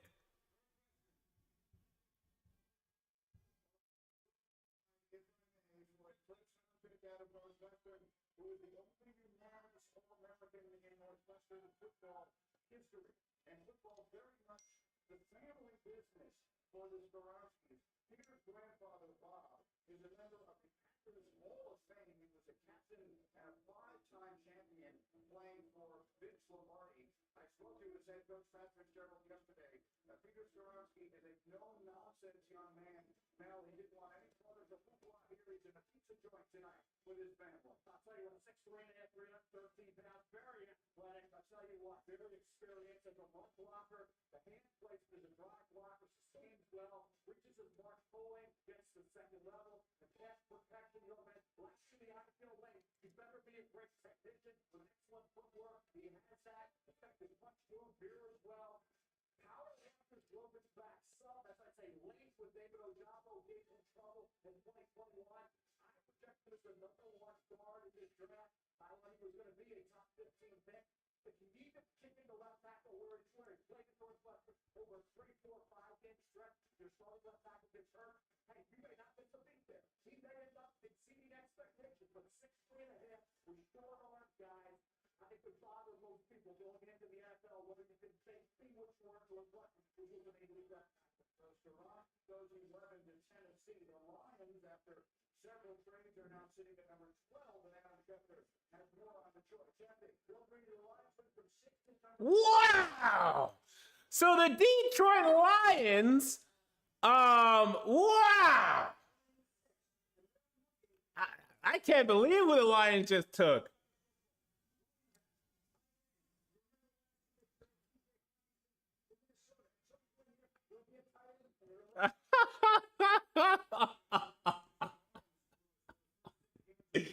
Wow. Oh my God. Wow. So we do look at a lot of different places on that offense. We haven't seen a lot of these going before. There's a lot of guys who are really versatile guys who play the edge. They seem the slot. They play the front to the split end. That's what I'm referring to. I mean, they have to pick the ball up. They should go with the corner, but they still use more firepower there in the secondary. They still use bad touch. Let me answer this question from Brad Martin. Brad Martin asks, at what point would I take, let's see, where is this comment? At what point would I take Will Levis? He's available in the 5th, 6th, or 7th round. And there it is. Hold on. The Lions just took Jahmyr Gibbs at 12.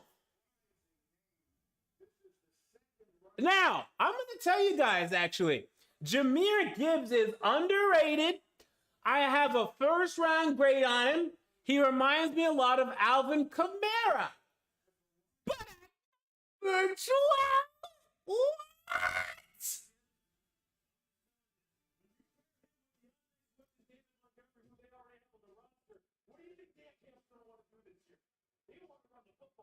What? At number 12? Look, if Bijan went this high, fine. It's still pretty high. But Gibbs, oh my God. Gibbs, look, he has choices, or he has, like, let me say this. Gibbs has a lot of potential, and, you know, he was underutilized at Alabama, and I agree with this. However, Gibbs has shown that, like, he didn't even produce that well. Like, he had under 1,000 yards, like, it's like 900 maybe, and like 400 receiving yards. Like, he played fine. And he definitely, like, is going to project better at the next level, but that's insanity.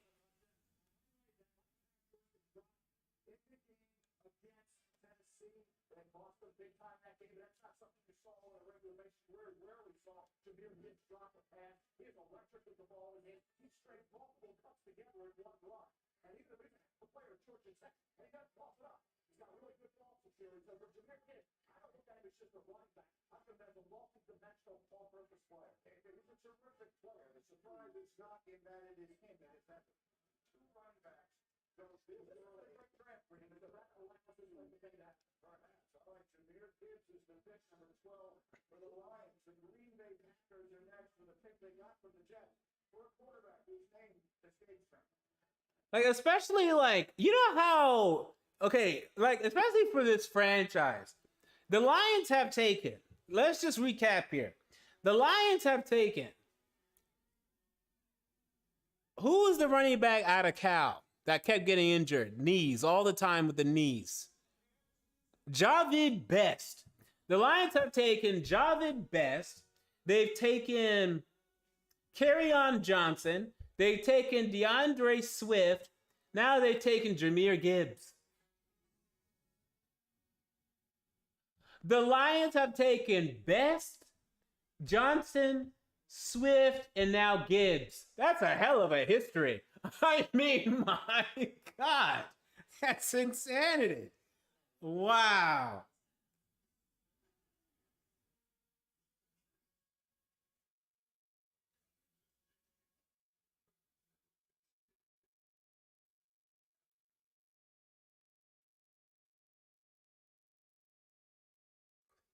Javid Best, Kerryon Johnson. Who was the third one? It was Kerryon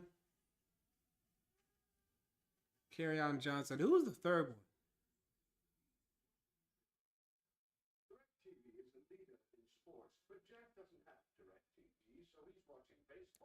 Best Johnson. Who was the third guy?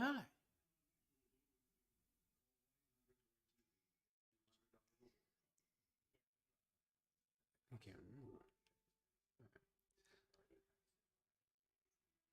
Yeah, so best. Oh yeah, DeAndre Swift, who they currently have.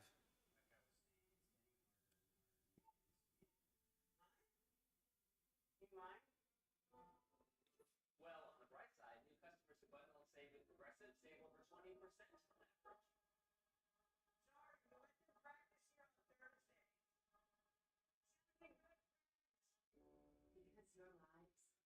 I can't believe the Lions did this. Oh, also Amir Abdullah.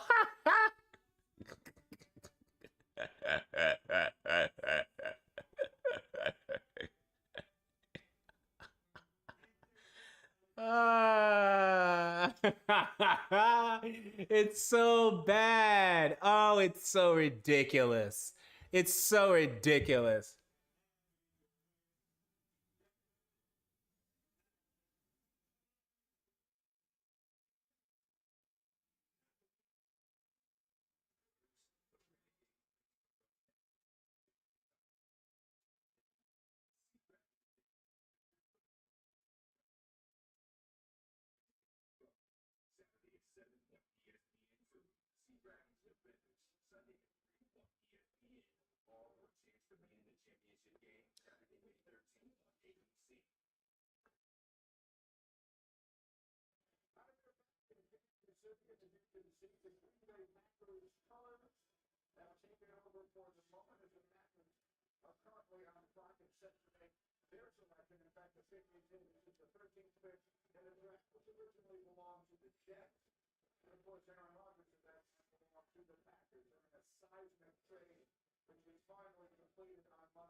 Damn, I can't believe they've taken all those running backs, man. That's crazy.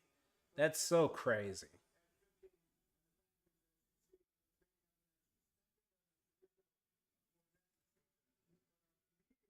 So many running backs.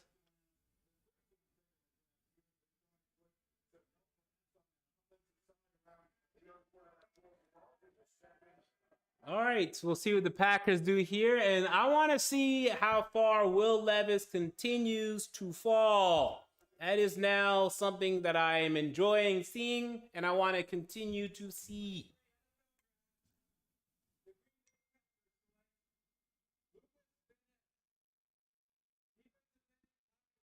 I wanted to mock this, but I didn't mock it.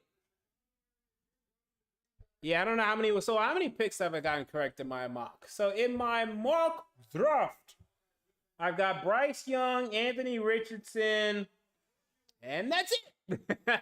Yeah, those are the only 2 picks I've gotten right in my mock draft. Sheesh. The only other one I could have done Darnell Wright to the Bears, but I had Paris Johnson. And also could have done B. John, but I just didn't believe the rumors enough. Those are the only ones that I regret, but I should have done those. I definitely should have done those.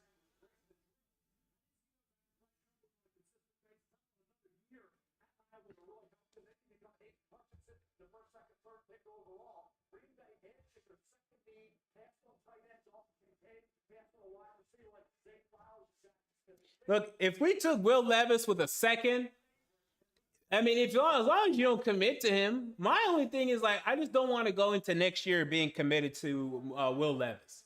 I'd rather commit to one of the younger kids like next year. Just do that. Just do that.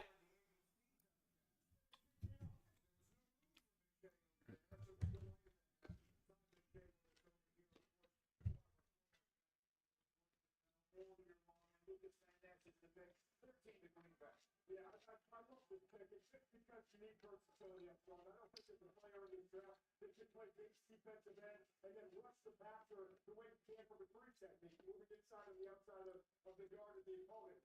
He had 7 sacks each of the past 2 seasons. Got better this year, was more disruptive. And I love the fact that you hear me when I say Luke is fantastic. Because he's too young. He's not ready. He didn't start in the game. And now here he is in top 15. Top 15, 50 wasn't even a regular start. Lucky Derby looked like it's a rush here. He says you might see that there is a change in our graphics. There is a change Oh, I just realized I've not updated the bottom ticker in a minute. So I better do that.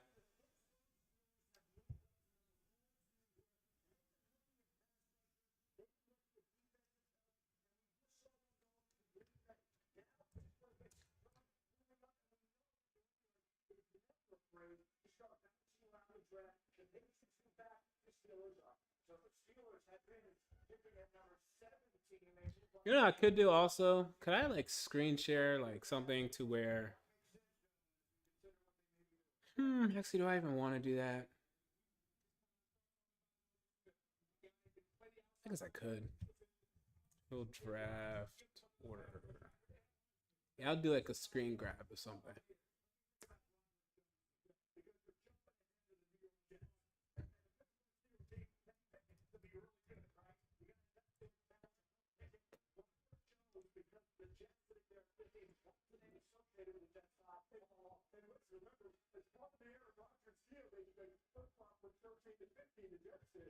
And so you're looking at this, and that could be the difference in getting one of these offensive tackles to the Jets. The Steelers know that. That's why they need to invest heavily here early in the draft on the offensive line. Because they talked these skills together over the past 2 years, and it really has stalled out there. Running game and put their quarterback on the run. It would make perfect sense. Wide receiver would make sense. Look, I mean, they can really. Obviously, you move into this position. Who did the Cardinals take? Oh yeah, they took Paris Johnson Jr. Jr. Raiders took Tyree Wilson. Falcons took Bijan Robinson. Bears moved down one. Eagles moved up. Eagles took Jalen Carter. Eagles took Bears took Darnell Wright.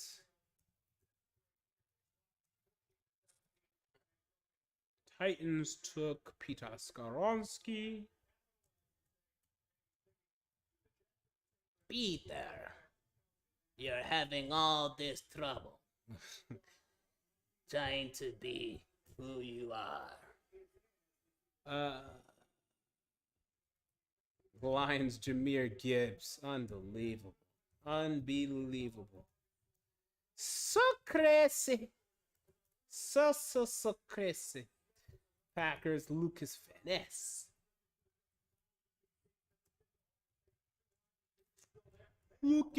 Van Ness. And then 14 Steelers. We'll see what the Steelers do as they move up to 14. And apparently they're looking at pass rushers, which does not make any sense to me. If someone can make some sense of that to me. I mean, Alex Highsmith played very well in the stead of who was the player? Of TJ Watt. So it's a very interesting choice. Also, let me remove this line here. Bow. Don't know why I didn't notice that before. Let me see if I can answer. By the way, if you have any comments you want right in the chat, at me at SportsFan Entertainment. And yeah, okay, this makes sense. Yeah, the Steelers take Broderick Jones, the tackle out of Georgia. This makes sense. They need a tackle. So I like this pick for them for sure. I didn't want him at 11. I think he's rich for 11. I think he's even kind of rich for 14. But they are desperate, and this is what you do in times when you're desperate. And it's one of the few needs that they really have. So it makes sense. Broderick Jones.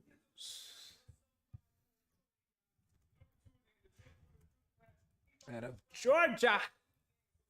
Let's go, Georgia.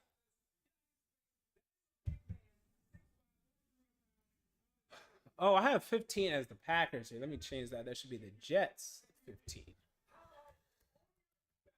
I wonder, is there, let me see what the Twitter tea leaves are talking about currently as it pertains to Will Levis. Because, and I mocked Will Levis to the Bucs once. I don't think he's going to the Bucs.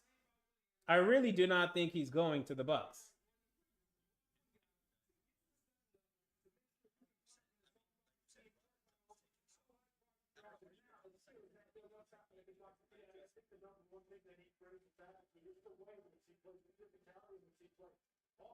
coaches, I think, is the second most important coaches on the staff outside of head coach.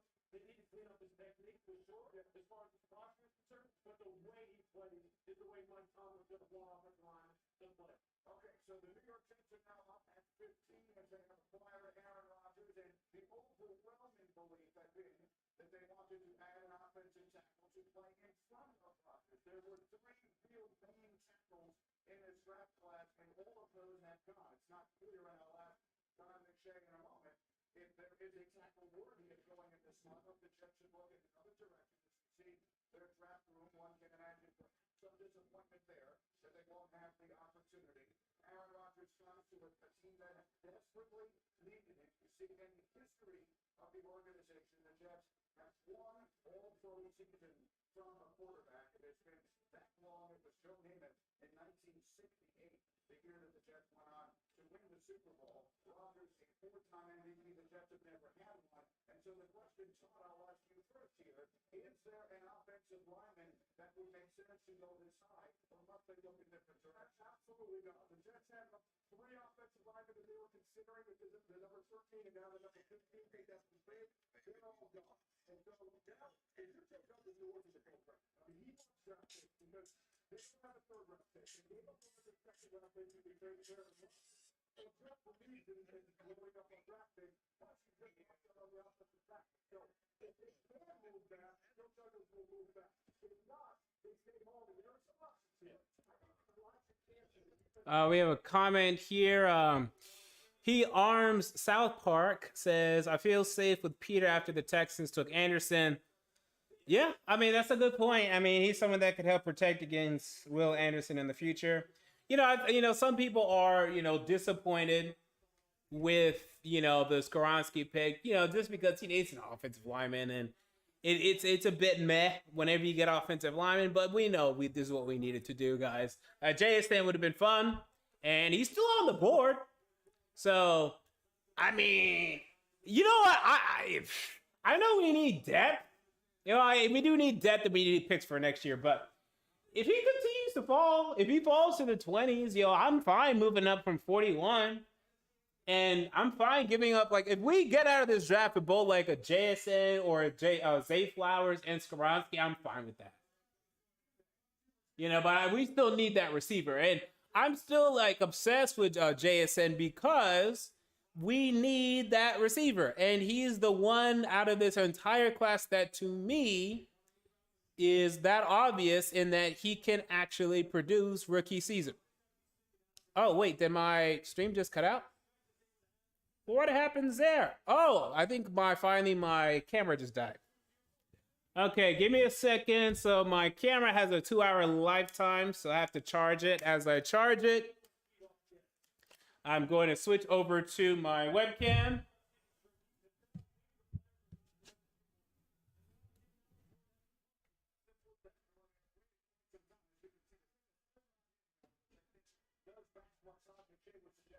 They're looking for a trade before they turn the envelope. Yeah, quarterback Will Levis. We've got to be Neverland. Where's the team going to take a quarterback who has 6 hours for a little while aggressive behavior? I'm going to say something. This is my favorite assignment of the year. If the Jets draft the quarterback right now, it's leaving. It's as simple as that. It's fun. You're using the passes, no run-ups, and you're leaving. A lot of shout-outs behind him. The fact that Will Levis is his favorite quarterback is his slice it in off. He's still available. It's like he has to sit in front of people. You're holding up to him. I'm not my favorite quarterback. You can't have it in your face because you hate him so much. That's it. Let me get in between the two any victory here if I can. If the Jets are not able to make a trade in the next 10 seconds, what direction should they go? I would take a lot of chances because that was the big thing that I want to share with you.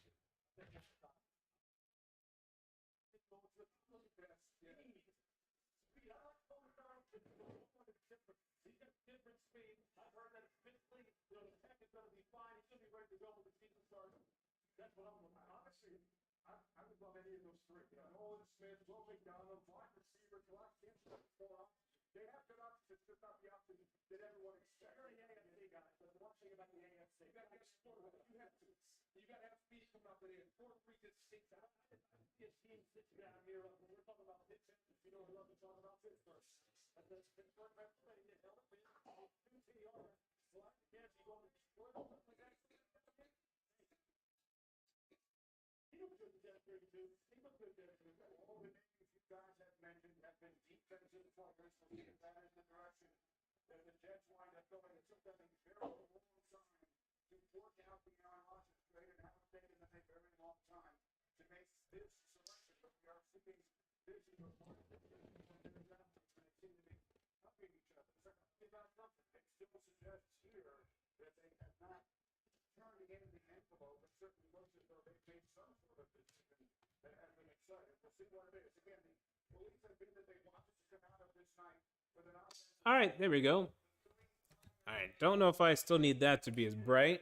Yes, I moved over to my webcam now. Yeah, like I said, that camera has only a 2-hour lifetime. It'll be recharged. I don't know if I'll switch back to it because probably by the time it's fully charged, the draft will be damn near over. Do I even need this at all? Or let me just like decrease the level of this. There we go. It's more fair. Can I zoom out on that?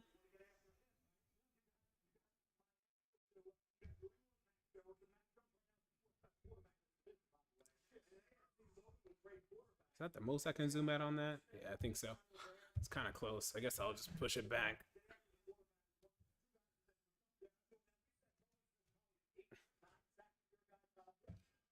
That's fair. I'll just slouch a little bit.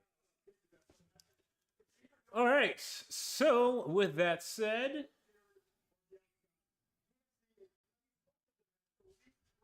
let's see what the Jets are doing here. I have no idea.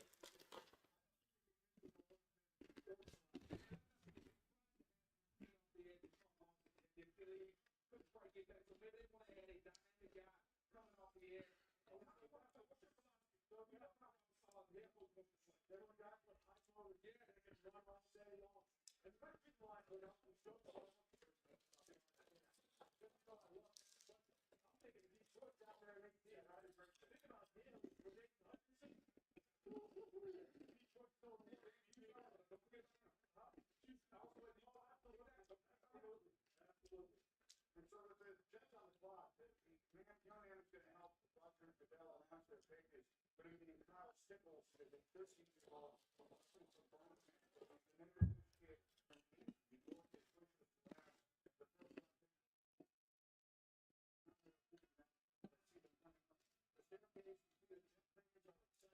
These are heavy days for fans of this franchise. And here comes the division round, a special guest to announce the pick.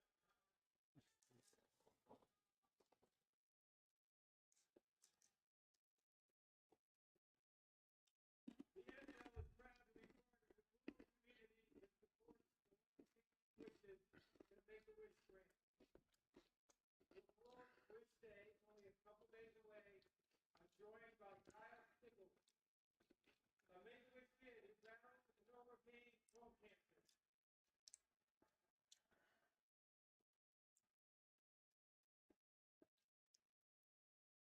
Kyle's wish to announce the first round pick of his favorite team, the New York Jets. I'd like all of you to join me in cheering on Kyle as his wish comes true.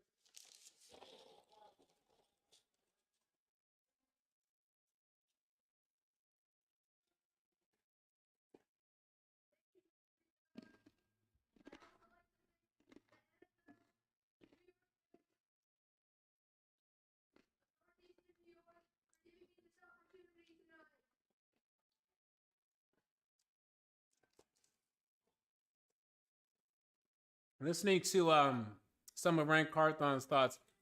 We have E Arms South Park who says, what do you think happens for us tomorrow? Well, let's see what happens for us tonight, because I'm still not completely discounting the fact that maybe we trade back up into the first round and do something there. I still think that's very much so on the table. But for now, I would just expect us to take a wide receiver. Like just whatever top wide receiver that we have at 41, and then 72. Yeah, I think this eliminates the possibility that we take a guard or another offensive tackle, or at least in the third. So I would expect one of those, either the second or the third round pick has to be a wide receiver. Like if we know what we're doing, it has to be. And then the other pick, a tight end.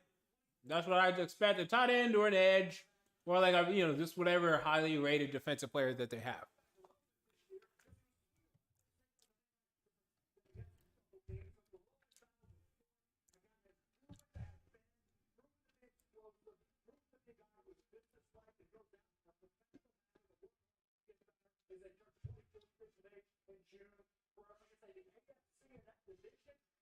Quarterback is front seven. Hey, guys, Will Levis is still on the board, but this is one of your guys. Will McDonald sitting in on over here for this pick. Because you talked about him all three drafts off.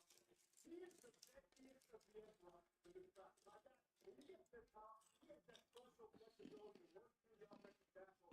And this Will McDonald was legendary. Like my phone was blowing up because of some eyewitness Will day. He had the 11-foot broad jump, 6'9", 5'2" free fall. They went to the best of all the best. It was possible to grab at the combine, jumping at the combine, but he didn't throw it. This guy is physically out. And the best way to see it, he just went down there and dominated. For someone who did that myself was a 15 pick, I just smiled and I got there. Dominated the Sea Bowl, and I 15 pick in the draft. He was the first Iowa State player selected since last year who was Brock Purdy, who became very much relevant in San Francisco. Well, Sam McShay back over to ABC, the Jonas brothers have indicated Alan Huston, that's in the chat. What's going on with this sleepy wide receiver core, the wide receiver class so far? I mean, people have been down on this wide receiver class. I mean, I know some people that only have 1, 2 first round grades. I have 3. I have JSN, Quentin Johnston, and Zay Flowers as first round prospects. That's it. So it makes sense. Look, if JSN and Zay Flowers in the 20s, I want to move up and take one of them. So I'm looking out for that as a possibility. It's gonna not be cheap to move up from 41, but I'm looking out for that as a possibility. I'm not a fan of Jordan Addison. I'm not even that much of a fan of Jalen Hyatt, even though I've mocked him to the Titans multiple times. I'm not a fan of Jalen Hyatt.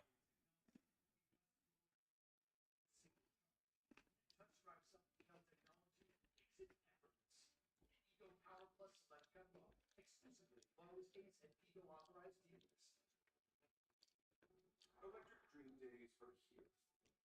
Come in now and experience the intense thrill and incredible offers on any of 5 Mercedes-Benz electric vehicles, including 2 years complimentary charging and prepaid maintenance. The vehicles are all electric. The feeling is all Mercedes. The choice is all yours. But hurry, these Dream Days are only here until June 5th.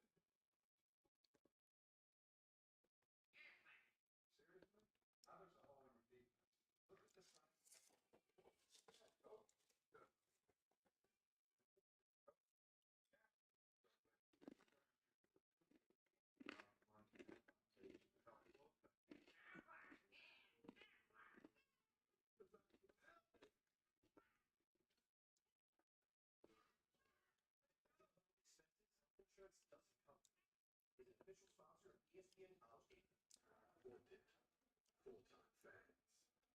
must be enthusiastic problem solvers.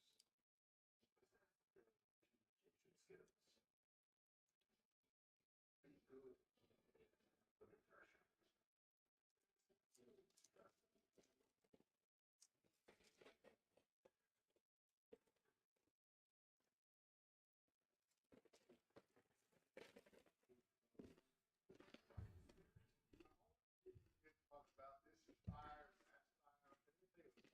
pressure. Everybody knows us Manning are peak physical.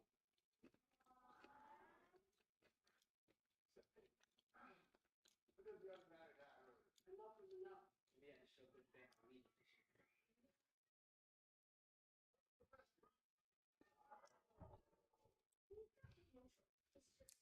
Sorry if I'm being a little boring eating wheat thins over here. Got a little hungry. And this is the part of the draft where, I mean, we're not going to see the real surprise and real intrigue is, you know, your specific team. So, yeah, again, feel free if you want to ask me anything in the chat. I'll answer anything and everything. Outside of that, I want to know where Will Levis goes. I want to know if the Titans trade back up, but this is going to be about by the numbers. Nothing real shocking or surprising will happen here for the rest of the first round.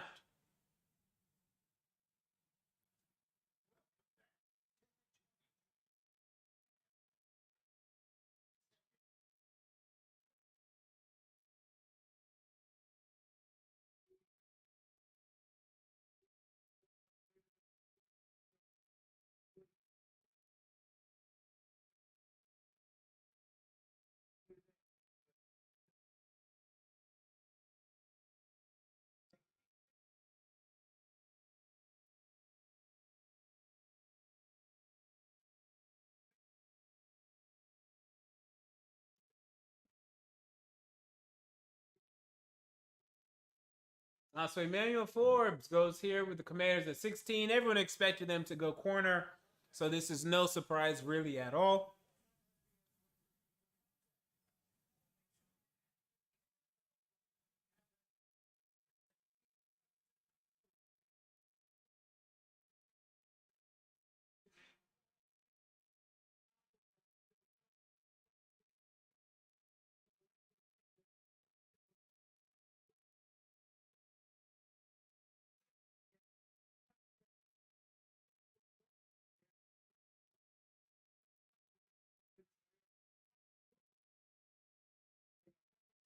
Yeah, and I'm wondering, by the way, why is Christian Gonzalez falling? What happened with Christian Gonzalez? I have no idea. Does he have any injury concerns that I don't know about?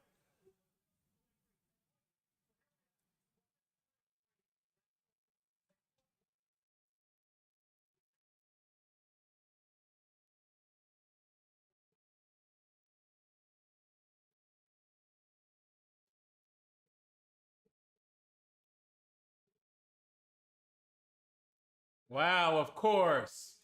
Yeah, guess who got Christian Gonzalez?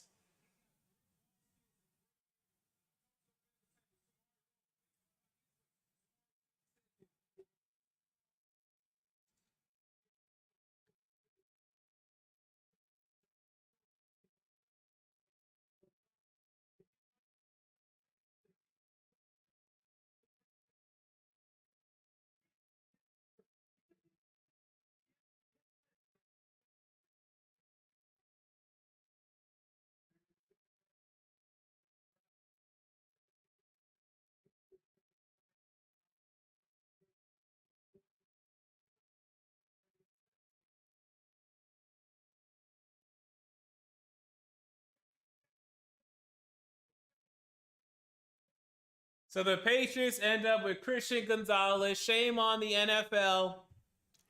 Shame on the NFL for allowing this to take place. Is that his girlfriend or is that his mom?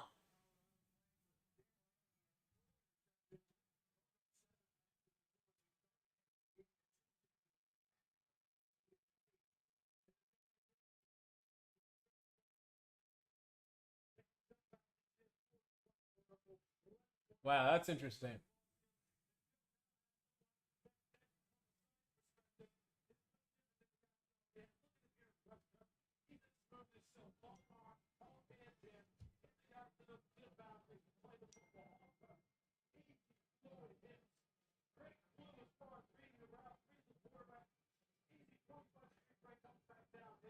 Wow, so over in the NBA, the Hawks are up by 1 over the Celtics in Atlanta. Oh my God. The Hawks, who were down 3-0. That's crazy. This is one of the better picks Bill Belichick has made in years, and he just sat back and let everyone be idiots. And now he gets to sit back and pair Christian Gonzalez into his secondary. That's crazy. And then they had their Jack Jones, their cornerback last year, that played pretty well. So he's going to be paired with him. And that's going to be a pretty formidable group. Now, they still got to get that offense together. They lost Damian Harris, which isn't a big deal. But they lost Damian Harris in free agency. They only signed Juju. They don't know what's happening at quarterback. So they still have answers to solve. Or excuse me, problems to solve, and they don't have enough answers. But this is going to be a good player for them. You know Belichick's going to develop him. That defense really going to be elite. But Belichick, man, you got to get this offense together. I mean, who cares until you get the offense together?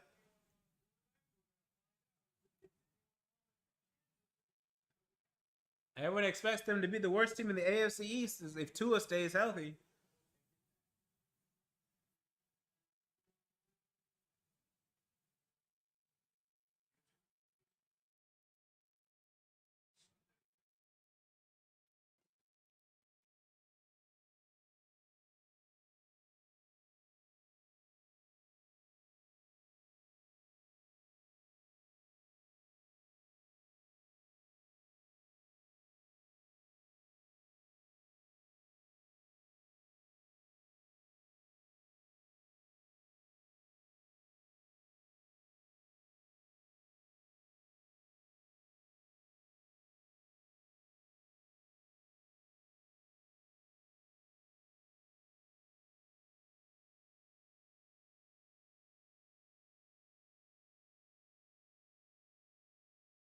Yeah, no, but I'm serious. So, like, the Titans, and look, you guys know I'm a super fan. I'm going to be there regardless. But we got to do something. Like, there are times where, and Belichick wouldn't do that, and like some coaches wouldn't, and they wouldn't, subscribe to this theory. But there are times where you need to just make a move, even if you necessarily don't think it's the best move.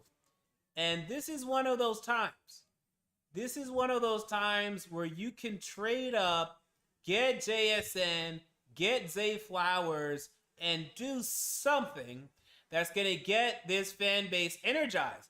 Because you're not going to sell the casual fan of, okay, we got a new GM. Okay, what did he do? Well, he signed Andre Dillard. Who? He signed Aziz Al-Shir. Who? He signed... who else did he sign? He signed Jack Gibbons, and he signed Sean Murphy Bunting. And then in the first round of the draft, he drafted someone who is likely to play offensive guard. And they actually just said during the press conference, I was looking at the press conference during the broadcast a little bit here to see what they were saying.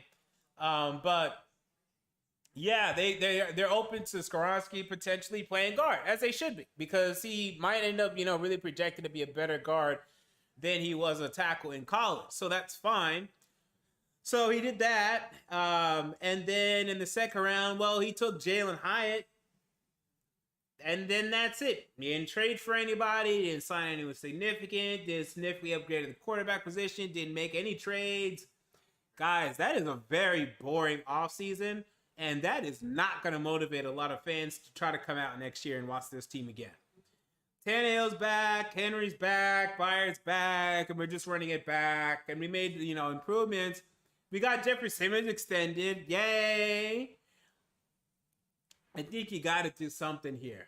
You got to get Hooker or you got to get one of the wide receivers here. Because if not, the casual, I'm a diehard fan. I'm 100% cool taking a guard. We needed the guard. But you got to do something here to energize this fan base, because this fan base is desperate for something right now. And they've been desperate for a while, and deservedly so. You're talking about a situation right now where there's just not enough stuff that this team has done to energize people next year. I think that's very obvious, and if that's what they want to do, that's what they can do, but I wouldn't advise it. So we'll see what they decide to do next year. The pick is in for the Lions, and it's not going to be into the 20s, not now, because it'd be too much to move up now. But yeah, let me look up Will Levis. What's going on? When is Will Levis going to go off the board?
Yeah, I just thought of a great point. Did the Titans get one player this offseason that anyone is gonna buy a jersey for?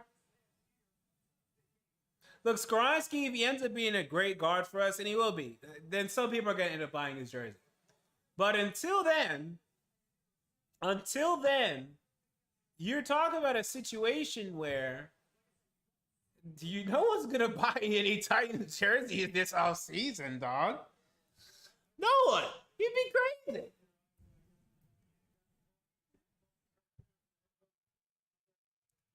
No one's gonna buy a Andre Dillard jersey.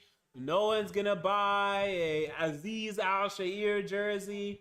No one's gonna buy a.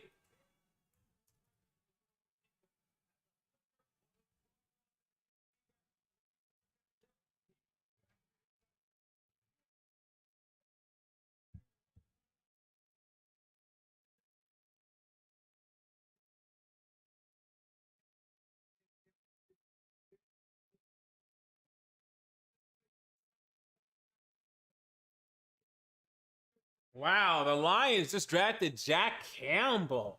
Wow. Wow, what a draft. So the Lions, who you came in saying, okay, they have, the number 6 pick, the 18th pick. There's so many things that they can do. What a mediocre draft. And I think Gibbs is going to be good, but what a draft. And linebacker was a need, but I didn't know he was going to go first round. I even have him going first round.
Yeah, wow. So the Bucks get Kalijah Cansey, the combine superstar.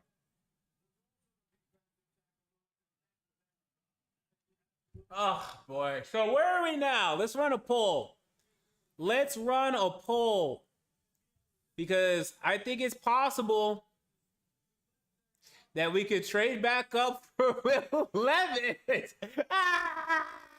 I told you guys he was gonna fall, man. I told you guys he was gonna fall. So let's see if we can create a poll on this. Would you trade back up for Will Levis?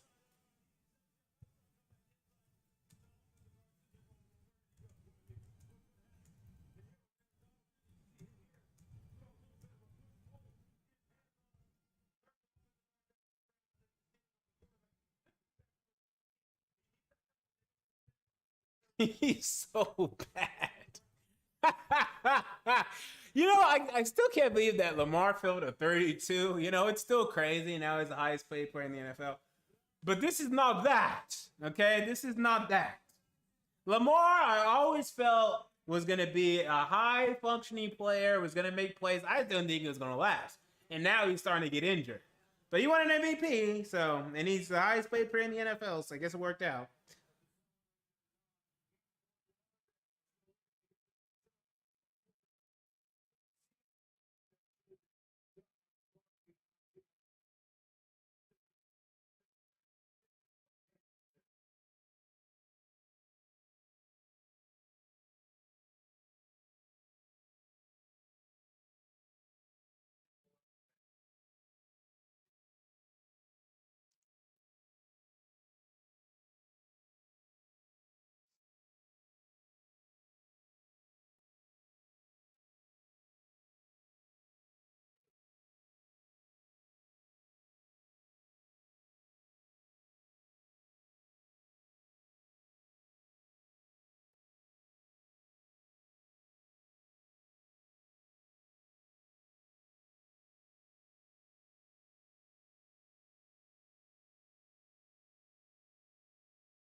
Can I copy this tweet?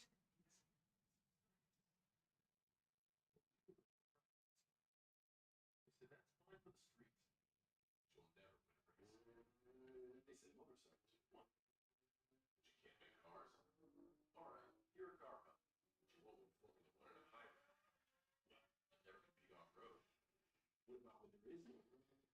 No gas. They've challenged us to do a lot of things. What will we do next? On the power of dreams. Rated mature. Look at that. Someone asked, would I rather have Will Levis or Trey Lance? I'd rather have Trey Lance because I think Levis is a better prospect now. Now I'm not going to be revisionist. I think Lance is a pretty good prospect. But considering Lance's injuries, I think now Levis is a better prospect, but Lance is cheaper. Levis is still, until further notice, he's still worth a first-round pick. Now, it may end up being a second. If it ends up being a second, I'd rather have neither. But I guess Lev. Like, I want to warn you guys now. Because the thing, I want everyone to just stop and think for a couple of seconds here. Who is going to take this kid? The Vikings at 23. And just look, let's go down the teams. The Seahawks at 20, maybe now. I doubt it. I doubt it. So the Chargers at 21, no. Ravens, no. Vikings, maybe. Jaguars, no. Giants, no. Cowboys, no. Ooh, Cowboys? Will the Cowboys take him as a potential replacement for Dak Prescott? I doubt it. Bills, no. Bengals, no. Saints, no. Eagles, no. Chiefs, no. You wrap around to the second round. In the second round, you have the following. You have the Steelers, no. Texans, no. Cardinals, maybe. That's a chance. Colts, no. Rams, maybe. I mean, they've done some work. Seahawks again. Raiders, no. Panthers, no. Saints, no. So at 41, I mean, there is a chance that we trade back up for Will Levis. And if this was a situation where, let's say, I felt that Levis was... Let me think of a good example. Let's say I felt...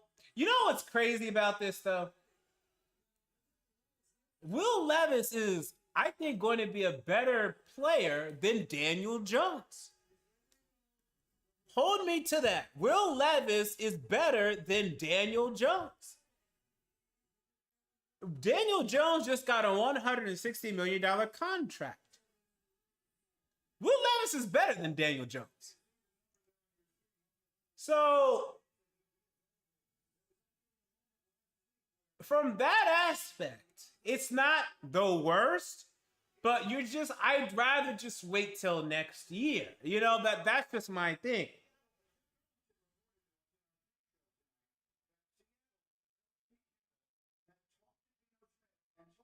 There is a chance we will draft a quarterback tonight. We thought that might be Anthony Richardson. But if this makes sense, Pennsylvania, CJ Stroud, everybody's a different viewpoint on quarterbacks. They don't like Will Levis. They're going to look at a defensive player. They drafted Witherspoon at corner. We said they could not stop the run. And Draymond Jones, they need a defense line. Who's available? Defensive end, Miles Murphy out of Clemson. Bobby Smith, offensive back line, Rich Keon White, defensive end, Georgia Tech. They need a third receiver. And then we got Texas. We got Jack Smith and Jigsaw. You got Ohio State and Zay Flowers, Howard sitting there. So Seattle has a good option, third receiver or a defensive player. Because like I said, they were gapped against the run last year. You can't be 30th in the National Football League and allow 150 yards against the run. But if we took Levis now, if we traded up for Levis, I wouldn't hate it. Like, my only thing would be this. I just don't want to be stuck with him in a couple years.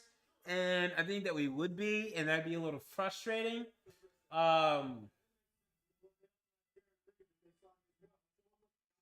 But you know what? Whatever. He's not that bad. Like, I just didn't think he was never worth top 5, never worth top 10. I had him as a late first round, second round pick. we're nearing that range now for Will Levis. And again, I would prefer to just next year take Tank for Williams, May, Shador, Ewers, Penix, Jefferson, and whatever these quarterbacks that, really prove themselves next year. But, wow, did the Seahawks take Jackson Smith and Jigba? Wow, it's an interesting pick for them. Good for Geno. I don't know how much they're going to use him. I don't know how much they're going to use him.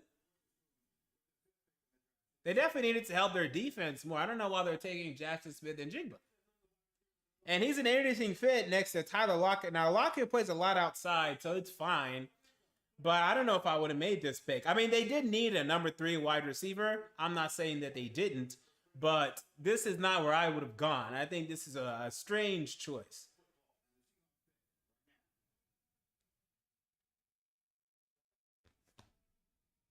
The Seattle Seahawks are champions of growing the game of football at the youth and high school levels.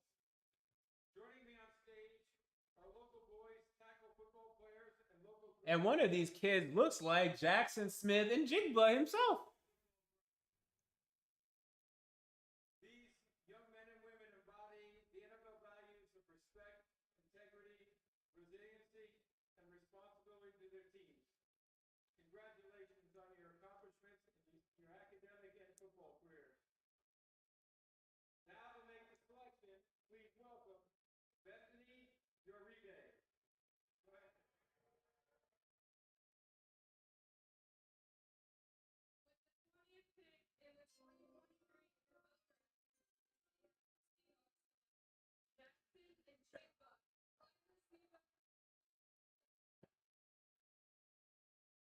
There it is, Jackson Smith and Jigba. Forget about 2022. It was just a long season, an acting hands with an injury. But the kid is special. He was fast and quick at the time, which is what everybody wanted to see. The year before, 95 catches, over 1,600 yards. And the thing about it is, that he's a three-position player, not just a slot player, which is where he can really do a lot of work in the middle of the field. He did a lot of work at Ohio State. But he's an X. He's a split end. He's a flanker. He's also a slot guy. And they will move him all over. Let me think of more comparisons for how I feel about Will Levis. I think he'll be better than Daniel Jones, so it's not going to be that situation. Is he going to be Tannehill? I don't know if he's even going to be Tannehill. He's so turnover prone. That's the problem. He's so turnover prone. Oh, man. I had Hooker over him, and I think I still do. But I don't know. We're going to find some things out in this end of this first round. I'm telling you this, man. We're not done tonight. I have a bad feeling about this. Maybe a good feeling.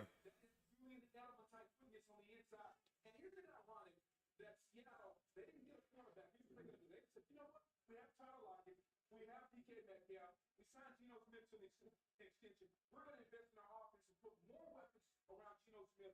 This guy will work the middle of the field and he will dominate in between half. Hey, right up 4-5.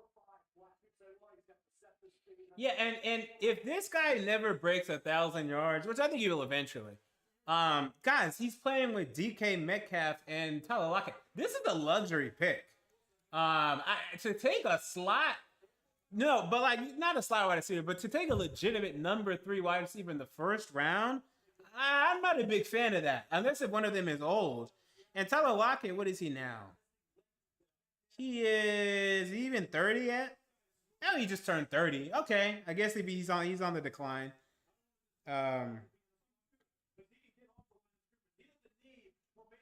Yeah, so he might not produce very much.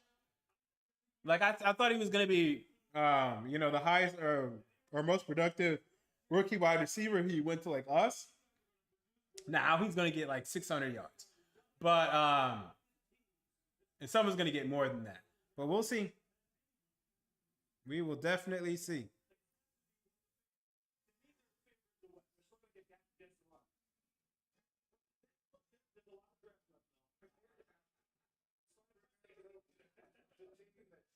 traded away Russell Wilson, and look at all that they have done in return. I mean, look at the unit with Charles Cross and Kevin Flowers and stud. They have their bookend tackles now. Tyree Wilson was a fine last year in the fifth round. They have their former wide receiver and Witherspoon are going to be a problem. And now for Jackson, what I get it now, you got to eventually start getting at the guts of your roster here and take care of it. I'm feeling good. All right, somebody's going to take us back down to the stage now. Susie is with Jackson Smith and Memphis. Your dad had been preparing you for this moment since you were a little kid. What's it like to have your dream come true? It's awesome. My dream come true, like you said, a lot of work has been put in. You know, it took a village, you know, for me to be here. And I appreciate everybody, all the sacrifices, all the love that I got home. You know, let's do this thing. The name of Jacob is already in the major leagues. Your brother plays for the But yo, the Seahawks are going to be a fun team to play in Madden. You got DK, you got Lockett, you got Jackson Smith and Jigba in the slot. That's crazy.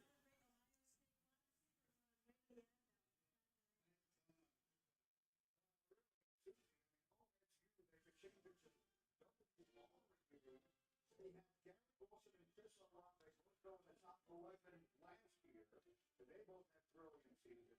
They can take a look at Smith and Jigba, and the best of them all might be the one who's still there in Marvin Harrison Jr., who had 77 catches for over 1,200 yards a year ago. Meanwhile, now for a quick moment delivers by Pizza Hut.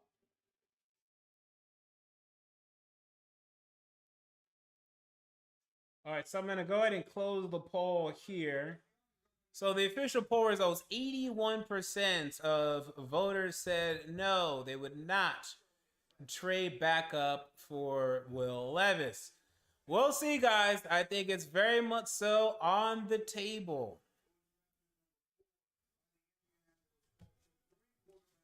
And, you know, Quentin Johnston is actually a decent fit next to Traylon Burks. I think they can play well. I think they can play together. Like, I know Quentin Johnston, he has a problem with the contested catches. And I still think he's going to go in the first round here. But I also will trade back up for him. Him and Zay Flowers, they're all first-round prospects to me. Quentin Johnston will be a little frustrating with the drops. He has to get better with that. But the athletic potential and everything there, I'd love to see it. In the draft, where the Miami Dolphins would originally have selected, but that choice was forfeited, and so it is the Los Angeles Chargers who made the pick, and we are waiting for the announcement on the direction that they are going to go. To take a look inside their draft room, and then the Ravens, who've had a busy day today with the re-signing of Lamar Jackson to the long-term contract, long awaited there in Baltimore. Wow. So the Chargers are taking Quentin Johnston. So there he goes. An interesting choice paired with Mike Williams. They're very similar. I compare the two.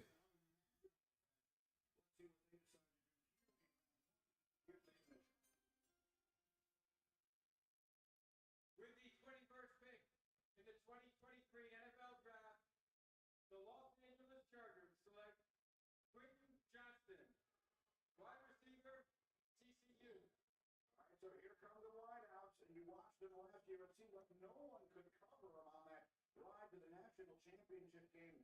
Now 60 catches for over 1,000 yards last season. He looks the part, built at 6'3", 210 with incredibly long arms, 40.5 vertical. He had some tough performance, no question. You know about catching the football, he was able to do that in a lot of games for TCU and Max Duggan. Problem is, when you talk about his size, he doesn't always play through it, so he body kept it. He doesn't snap the ball loose. So basically became... All right, so Zay Flowers is my last first-round wide receiver.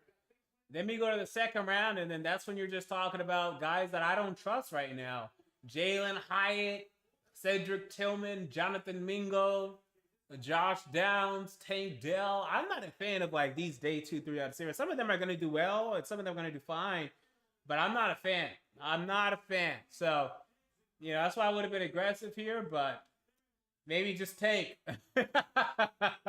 Maybe just tank, yo. Maybe just tank. We're not even gonna get a good wide receiver.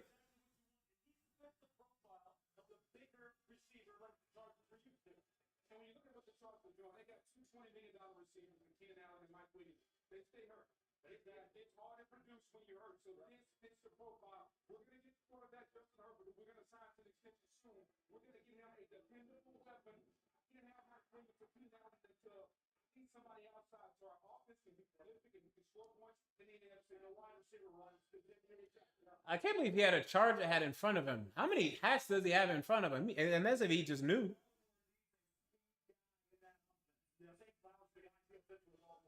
And his dad is dressed like a pimp.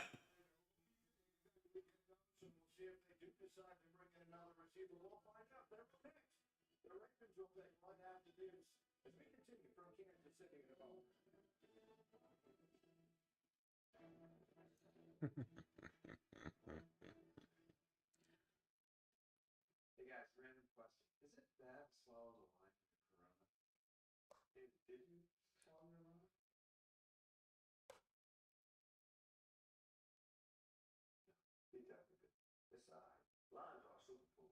Here's your biggie bag. All that food for $5. That's my go-to. That's a lot of that. Just like you and me, bad boys. Bad boys, what you gonna do? What you gonna do when we bring your food? You can only fit a feet. Choose life. Choose life. It's $5 each man. The following transformation is real, but temporary.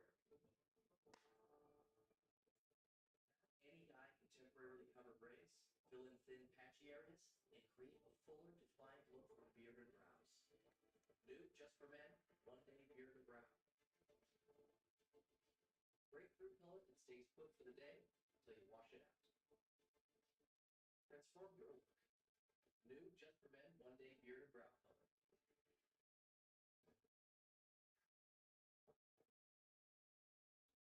With our every move.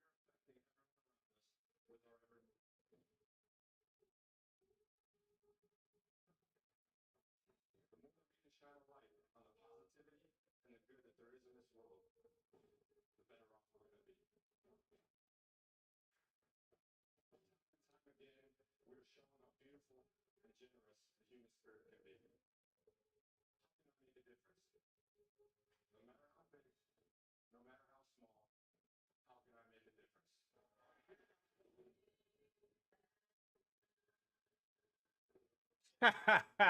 I just saw a funny tweet on Twitter. Someone said that if Detroit wanted a white linebacker, why not just draft Will Levis? Oh my goodness gracious. That, oh my God, you're so hilarious. That's a lot of technical skills, people skills, and lifelong skills. Learn on the job and off. That one and eight will always have. Why am I this week, Joy? Telling people that Geico's been offering savings for over 85 years. That's longer than the Buffalo one's been around. Definitely. And did you know that Geico offers motorcycle insurance? My lips are burning.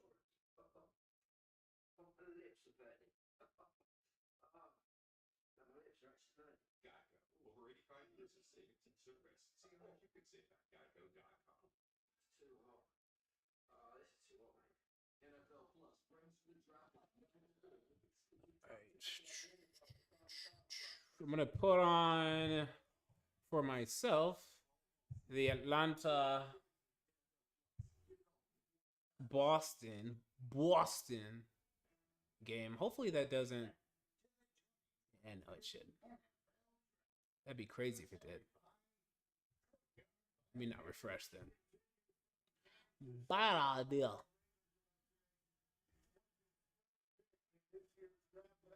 Okay, the Celtics are going to close this out.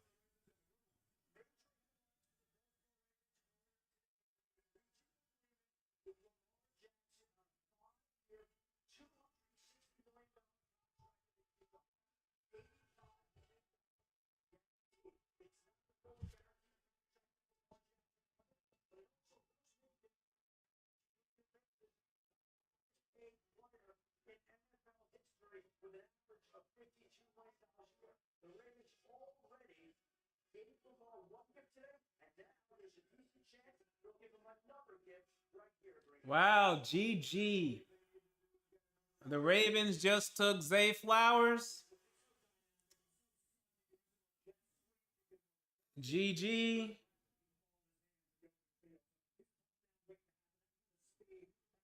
playability is rare. Right now, going into this draft, the 13th best player, my #1 overall receiver, and this draft is Zay Flowers. Get Baltimore change the offensive coordinator, Tom Monkey comes in. They want to open the offense up for you. It's no longer going to be ground and pound. They want to open the field up. You got this national outside. You got OBJ. If they have another receiver, so now you can see a dynamic three-wide receiver set. Exactly. When you stay healthy, they're going to do they start to add a lot of weapons to the Baltimore Ravens. So right now, Zay Flowers, I'm telling you, in the way Boston College used it reminds me of how Anthony Richardson tried to kill Kansas City. Constantly put him in the slot in 3-by-1 set where he's the third guy in, closest to the offensive tackle, and getting him up vertically on safety, running double move. Why did these people pay Odell? They paid him so much money too. And yeah, that's right, Jeremy's rant. You called it. Zay Flowers, crazy. So wide receiver, and they're gone. The 3 wide receivers that I named as my first round graded wide receivers gone in a row. 1, 2, 3, and no more first round wide receivers to me. I think Jordan Addison still might go. We'll see about that. I have him slated to go to the Buffalo Bills. By the way, my mock draft is not doing particularly well right now. In my mock, yeah, Zay Flowers going to the Vikings and Quentin Johnson going to the Giants. So the Giants are now probably going to reach on Addison. The Baltimore Ravens select Zay Flowers, wide receiver, Boston. There's the guy, and the kind of story you love coming out of high school in Fort Lauderdale. Zay Flowers was the 83rd ranked receiver in the country. Now, he's a first round pick. 8 years, his mom passed away as a young age. He had a lot of responsibility. His dad worked. He's got 13 siblings. He's out there. He understands what it is to deal with adversity and have to do things and take care of his sisters and brothers. And Zay Flowers was a great young man. 5'9" and a quarter, 182, 4.4 speed, electric, as I said. So sudden. His quarterback issue. Folks are totally injured. Think about Jack Campbell. He wanted this year. A lot of guys wanted the transfer portal, right? Everybody wants Zay Flowers. Zay Flowers stays in Boston College. They produce his big play. I'll tell you what, for a guy 5'9" and a quarter, 182 football, he will make those contested balls in traffic. Now, here's my problem with this pick. It's a good pick, but they had Hollywood Brown, and they traded him, and they barely used him. And I don't know if Zay Flowers is better than Hollywood Brown. So I'm not gonna expect anything more from Zay Flowers than you got from Hollywood Brown. But when they get the ball in their hands, they can make plays in space, and Zay Flowers definitely gets that. He makes big plays, Lewis. Last year, he set the school record for touchdowns and tied the school record for catches. Yeah, look, he's just one of these guys who, I'm telling you, is a matchup nightmare because of how good he is getting off the line of scrimmage, how he can play outside and inside, and just how good he is at the top of his routes as far as creating separation, shooting deep beats to turn, and then he has the jet and he just turns it on. Look, if they put him at number 2 or number 3, you can see right here, at the defensive back, at the safety, and look, man, you just better back up. Just back up and play it top down. Because if you really try to play it true and try to read his routes, read his releases, you don't have a shot. This is something that Kansas City used to do with Tyree all the time. As soon as you turn and open your hips, you best believe he got you right where he wants you. And then after that, you're not going to catch it, just like you're not going to catch Tyree. And I'm not saying today is this bad for Tyree, but it's the same kind of utilization. And here again, you see him there. You see him on the corner post. Take it to the corner, come back on the post, and then after the catch, he's one of those guys with the ball in his hand. He converts into a running back immediately. Tyree was just like that. Whether he was catching the ball deep down the field or here on an intermediate crosser, after the catch now, he has great run instincts and vision. And once he turns on the jet, that's exactly what he's going to do. He's going to probably get a 15-yard penalty in the fine for throwing up. But he's going to fully rub it in your face. Can I tell you who likes it? Lamar Jackson likes it. 1 minute ago, he tweeted, "I'm smelling more good news dropping soon." And then 10 seconds ago, he tweeted, "Well, it happened." Obviously, Mel, the quarterback of Baltimore is happy with the new receiver. And Odell Beckham Jr. was his friend. Now he decided those flowers fell off. We're going to get touchdowns. I'll tell you what. Look at you. Oh, he can do it all. All right, soon see is with Zay Flowers. Somebody takes him down to the stage. Susan. Say you made history. The first BC wide receiver to come in the first round. What are you most proud of in the journey? I'm proud of the patience. I just fought through everything, no matter what it was, adversity. And I had my family, I had my friends, I had everybody by my side. And Coach happily stuck by me and gave me his word. And he helped me through this opportunity, with this opportunity.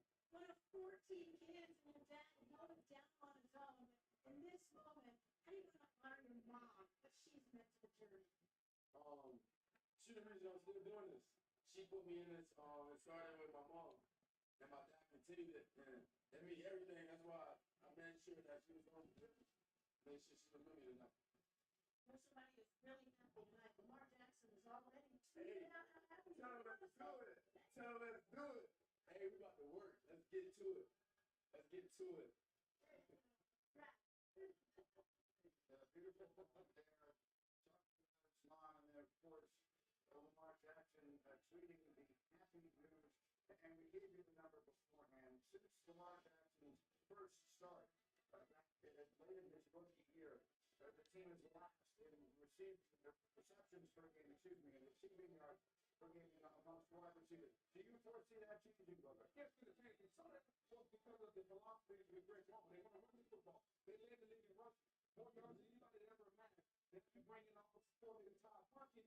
It's not a change. They want to open the offense. They tried to run it down people's throats. That didn't win them a championship. So now they're going to play the ball. The Chargers are playing. The Bills are playing. The Chiefs are playing. We're going to try to score through the passing game, and this fits that full. That's why it was so important to get that deal done. You see how positive Zay Flowers is because he knows Lamar's under contract. He's excited. Yes. If you have this lingering on, this negativity continues, it's swirling. Like I say, now all of a sudden Lamar's back positive thing, which you want to take to the back.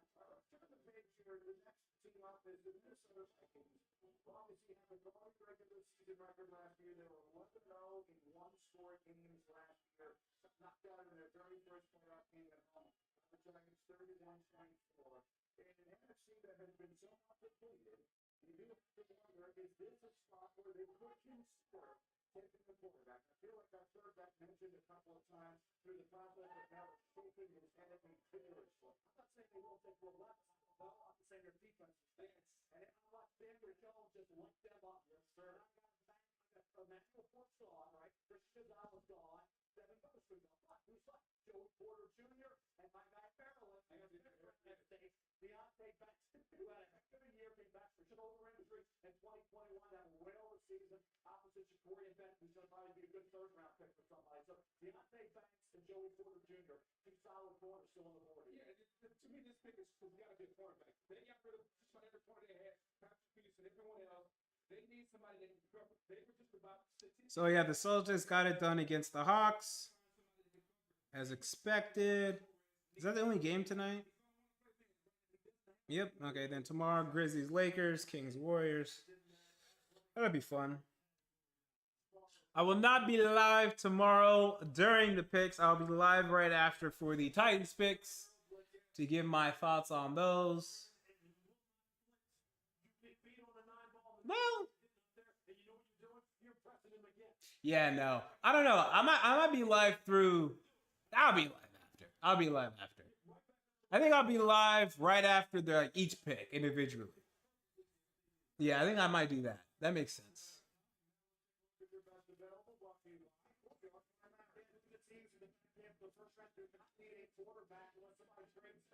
Will Levis, we've seen it before. Boomer slides the Memphis with 3 players in the first round. Boomer served the second round in 1984. Brett Favre served in the second round. So it's happened before with quarterback. Jimmy Clausen did too. That didn't work out well for me. We'll see how it goes with Will Levis. But Will's right there for the quarterback, I believe. Dylan Smith, an outside backer. Wow. Vikings take wide receiver Jordan Addison. So another wide receiver off the board. 4 straight wide receivers.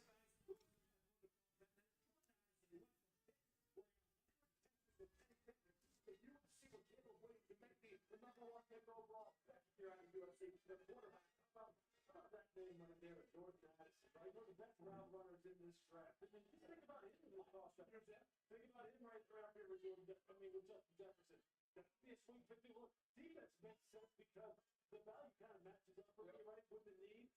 I mean, wide receivers are always good. Jefferson needs help, especially, now. Unbelievable. And there was no way Addison was going to fall. Well, there was a way. It didn't end up happening. I didn't anticipate Jordan Addison potentially falling to 41, so that's fine. However, this is no good because at this point, what you're looking at is, I mean, I don't know if there's going to be another wide receiver tonight, but it's possible that Jalen Hyatt goes too. Who is going to be there at 41? I mean, dude, I don't want to reach on any of these wide receivers, man. These wide receivers are reaches, dog. These wide receivers are reaches. And there's going to be another wide receiver gone between here and 41. So our wide receiver core is officially a disaster for next season. The hope is that we draft someone in the second or third that ends up contributing way more than we had anticipated. The hope is that we get a Tajay Sharp or something of that manner. That is the hope. That is the hope.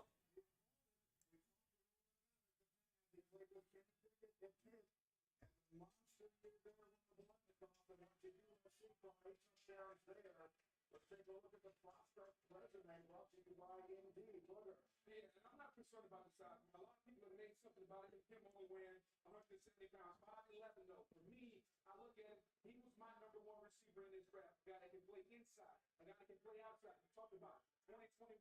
Won the Blue Call. Said, you know what? I'm going to leave Pittsburgh. I'm going to go play with a different quarterback. I'm going to go out west. I'm going to play with Caleb Reese. Guess what? He still went out there and he put up numbers. He can do it all from any spot on the field. Speed to burn, to me, the versatility, where you can line him up and how he can get it done. You can put him in a slot. And imagine a nickelback. You step the 4 point trying to take my foot, put it around, I'll get inside, I can get open, easy pitch and catch. It's all about the ability to get deep. Throw a little bubble screen, and now, not only can I catch the football, I can make guys miss and show up on top of this, playing up there and get the ability to break tackles. But what I love is you can put him, you can isolate him. Put him one-on-one and say, you go beat your best DB. I'm going to put the ground and you can throw it to him. The ability to play inside, outside.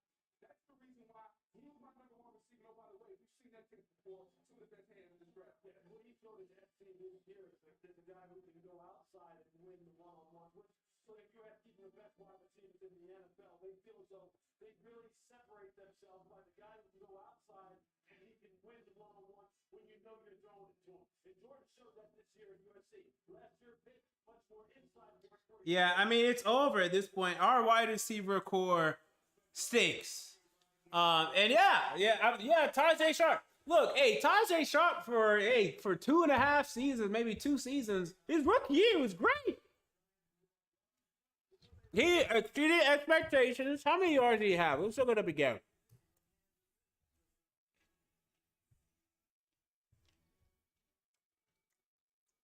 He had 522 yards.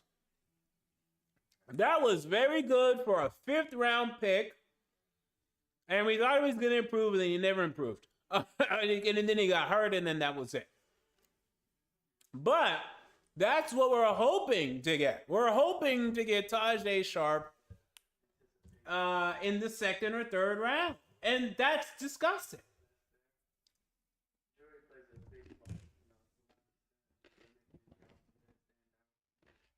I like to be shining and brilliant. It just makes me feel good. It makes me feel I can take over any room. I'm interested every time I look at it and think back to the draft.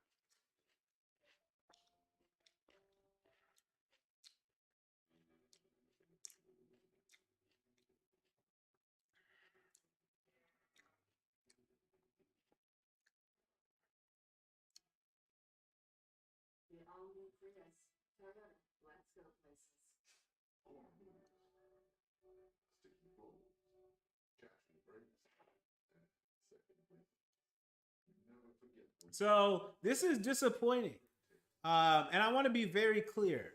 I liked the pick of Peter Skoronski. I want to be very clear. But this is bad. I mean, the way this board has shook out is bad. It's really bad. And there's no saving it. Like, the only thing that might happen is just because they have no choice. Like, one of these wide receivers that we draft, assuming he stays healthy, is going to get some decent production. Like, I don't know. Don't hold me to how many yards yet. Like, it could be 500, 600, 700. But it's going to be forced. It's not going to be natural. They're not going to be a threat. Our wide receivers officially, I mean, well, this has been official for a while, stink. I mean, they're the worst. I mean, this is terrible. Like, I'm pretty sure. We're going to have to trade up. Because we still have 17 more picks. Jalen Hyatt is going to get drafted. And I believe maybe Josh Downs, who I don't love anyway. So I don't really care about that. This stinks. We're just going to have to draft one of these kids in the 3rd round. And we're not going to really know what to expect until they get in here.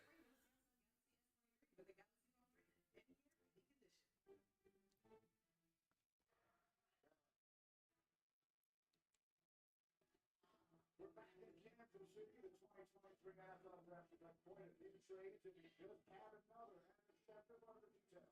Well, the Giants traded one slot. The Giants have helped the secondary. They've been looking hard in this draft, and this will be their chance by moving up one slot to improve their secondary. This will be the spot to do it.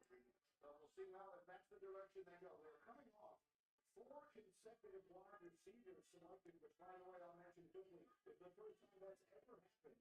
And they come and draft 4 consecutive wide receivers, and so now the Giants, if they do want help in that secondary, now what direction should they go? It's like Minnesota, people in corners, they pass.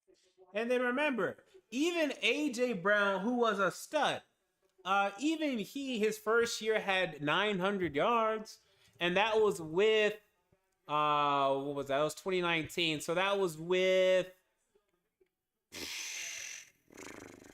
I mean, that was, what was our, like, I think our core wide receivers? I mean, that was with Tannehill and his, ascension, obviously. Who else was really leading our team with receiving that year? That was with Corey Davis. But Corey Davis only had 601. AJ Brown had over 1,000. He had 1,051. And then Johnny had 439. You're not going to get that out of any of these guys. I don't see it from any one of these wide receivers. The only ones that I like Cedric Tillman. I think he has potential. I don't think he's a 1,000-yard wide receiver next year. I don't.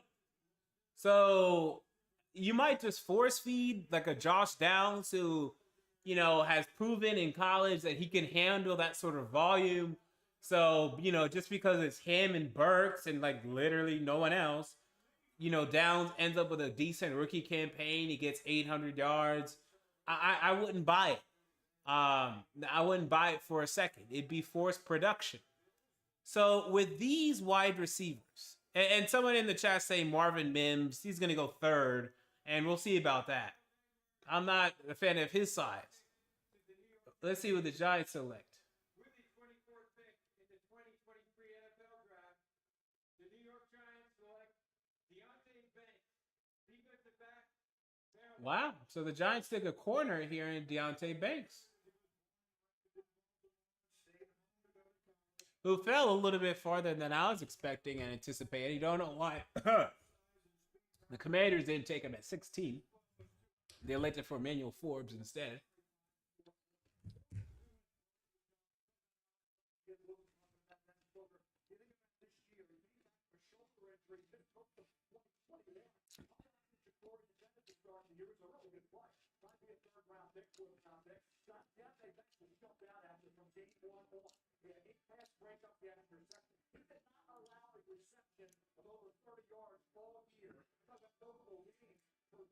Indiana, outstanding. Ohio State did good things there. Now, at the end of the round, he won time, not locate the ball. That's something he did. And by the way, Will Levis is still on the clock.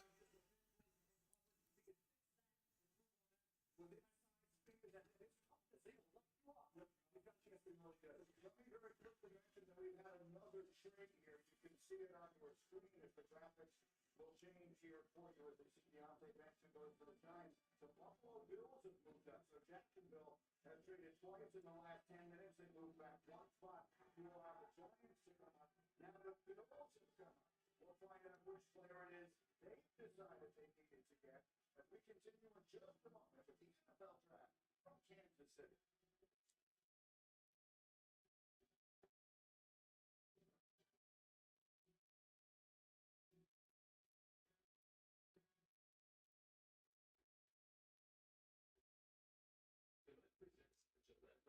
Exfoliating bar. Bar in the handle removes untamed dirt and debris that gets in the way of the blades. For effortless shaving in one efficient stroke. All with lifetime warranty. And if you want to keep the beard, use King's Gillette. A lineup of products designed to cleanse, soften, trim, and style for your best beard. Gillette, the best a man can get. And yeah, I mean, Tennessee Titans logic. We're praying for Tajay Sharp. Well, like, if we get Tajay Sharp, we're gonna be happy. We got Tajay Sharp. we got Taj. That's what I'm hoping for. I'm just hoping we don't get Justin Hunter. What was Justin Hunter's season high? I mean, he might have got like 400.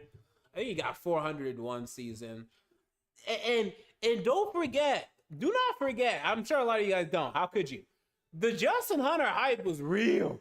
Okay, it was real, and it was infuriating how he never did anything, and yet we trotted him out there, gave him opportunities under the assumption that one day he was going to do something, and he never did. And yeah, his season high was 498. Wow. His rookie season, by the way, was 354. Don't forget that.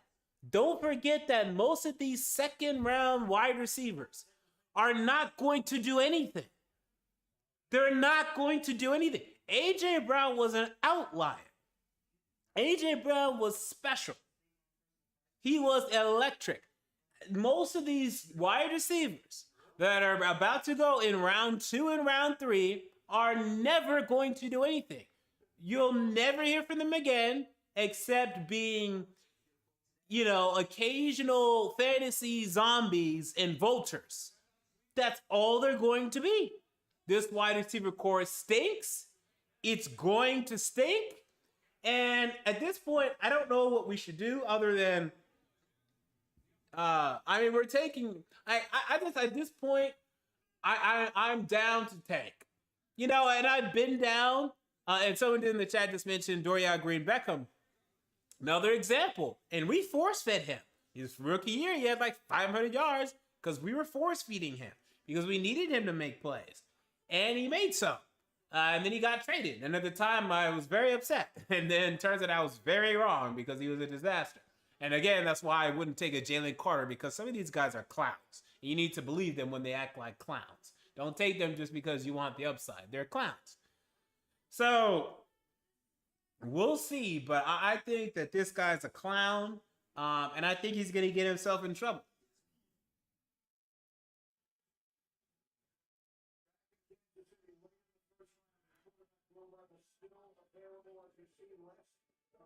Is that his sister or is his girlfriend?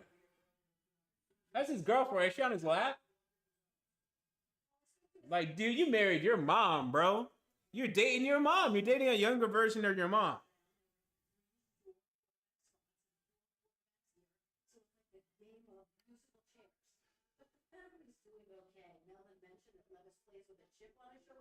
Or is that his sister? People saying that's a sister.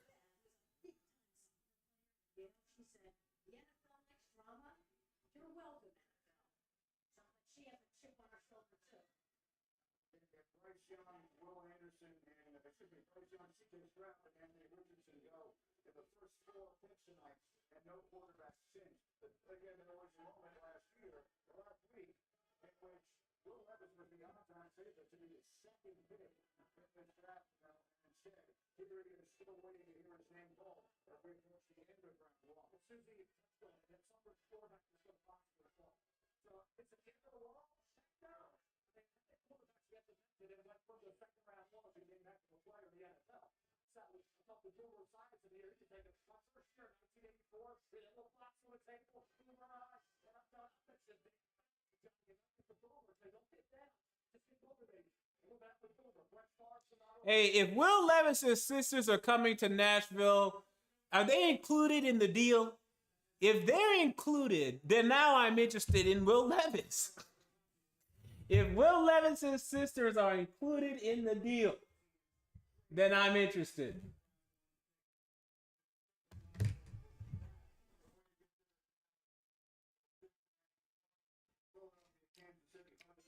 Here's the commissioner of the bill. The Jaguars have traded the 25th pick to the Buffalo Bills. With the 25th pick in the 2020 Wow. NFL draft, the Buffalo Bills select Dalton Kincaid. This is big for the Bills. There's a big pick here. There's a great pick here for the Buffalo Bills getting Dalton Kincaid this late. This is a great pick.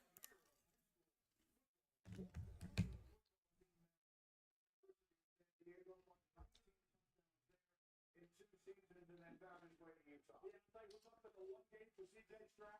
We're talking about one game for Dalton Kincaid. Got everybody's attention. USC game. This season, he has 16 targets, 16 catches. He's 16 for 16. Again, I gotta say, that's what he all good. He got, I say, it's for brand keeping. After the Warriors going back to Utah, brand keeping got hurt. Dalton Kincaid, he's took advantage of every opportunity. He is the ultimate seam stretcher with great hands. Jack Campbell going to love this kid. He's not tight end. He is a glorified wide receiver guy. A blocking things of keep it through. He's going to work on that. But he's a guy where they move him around. He moves him outside. But his 6'3" and a half range, 246 pounds. Great hand-eye coordination. And a guy, like I said, that really put on his show. When he got that opportunity with Brand Keeping's injury. Yeah, just a ton of production over the last 2 years, 160 catches, 1,400 yards, 16 touchdowns. If you're Buffalo, we thought about Buffalo maybe adding another wide receiver. When did they have another weapon to go with Stephon Diggs and Gabe Davis? You talk about him being a long-time receiver. So they're going to give Josh down another weapon in the passing game. I like what Buffalo did here. Making that strength their offense and giving him another weapon. Taking some pressure off the number 2 receiver, Gabe Davis. 55% hit snap to the right slot.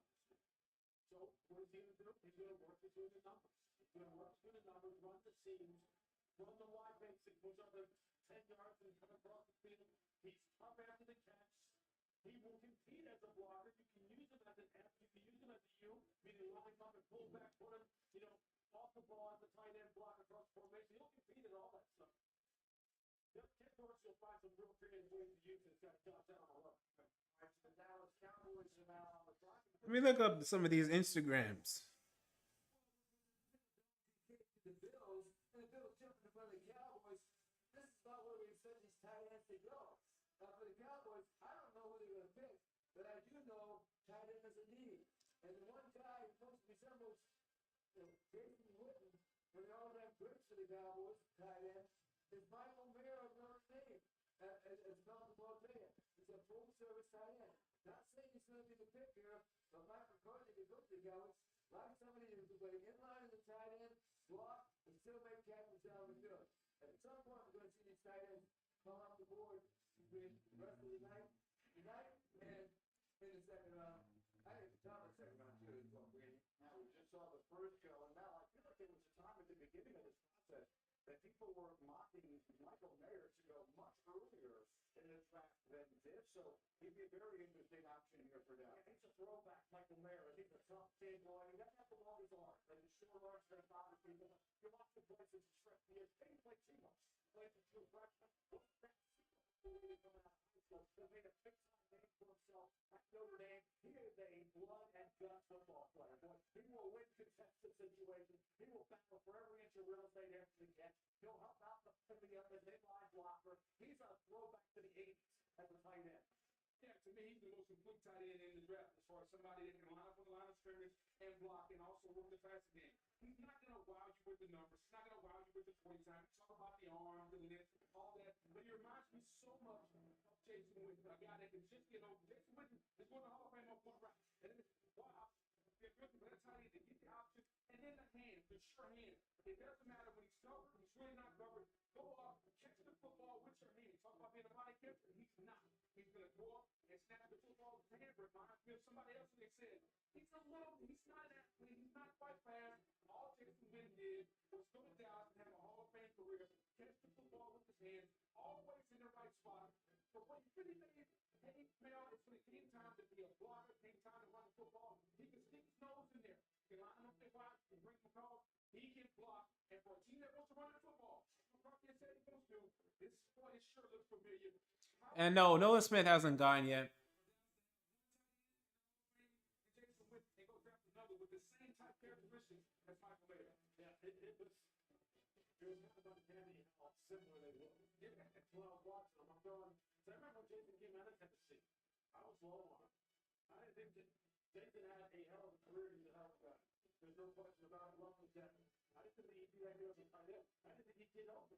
Then all of a sudden, man, he just doesn't look like he's going anywhere. And you know, I was surprised at the number of people who didn't challenge Mike on the line of scrimmage in college. He was constantly getting free releases. And then he just put people around on the second level, and he had those great hands. And he is a good route runner now. He's very good at the top route. Very, very good at that. It's almost like too easy of a fit for them.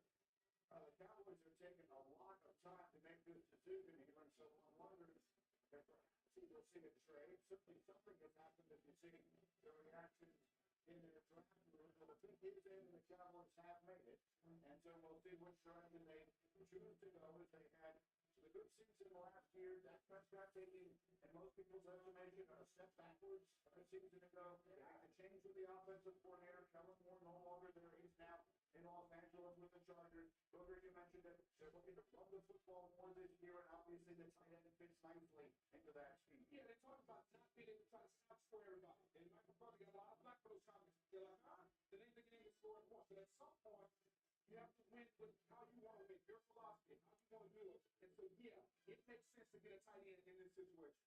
So perhaps that's the direction they go. Their defense was much improved, obviously, each of the last 2 years under Dan Quinn. Is there anything on the defensive side that you could see they might do as we continue to speculate about the possibility of a tight end? Well, when you look at their run defense, I mean, that's where they were in the bottom quarter of the league as far as rushing yards per game. So, I mean, I just, the tight end makes more sense to me here as far as, you know, what they want to get done offensively and how maybe they want to have a controlled passing game. I mean, defensive tackle just seems to be a breach of the people that are available right now. But, look, I mean, when you know that in the NFC, that you're going to have to be able to control the line of scrimmage, especially in their division against Philadelphia, maybe defensive tackle makes sense. Who's the player that came in, and it was kind of like a chess piece.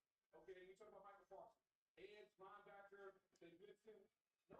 So these were Will Levis's top 30 visits. Panthers took a quarterback. Texans took a quarterback. Colts took a quarterback.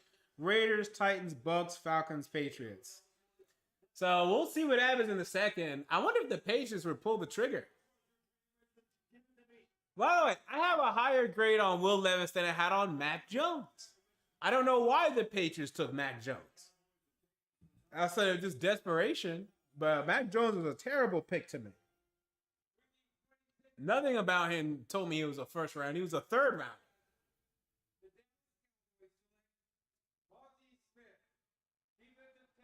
So I'll never really understand that one.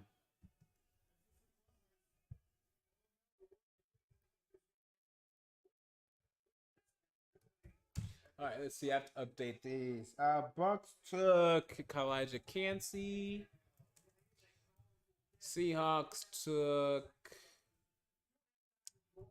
Who did the Seahawks take? Oh yeah, Jackson Smith, Jigba. Chargers took Quentin Johnston. The Ravens took Zay Flowers. Vikings took Jordan Addison.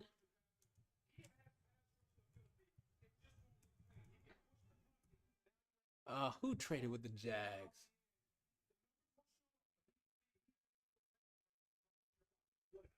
this. That's when you're going to get it going. He ended up getting the ball consistently coming off the ball. For me, I fall too late off the ball. Not getting off blocks one-on-one.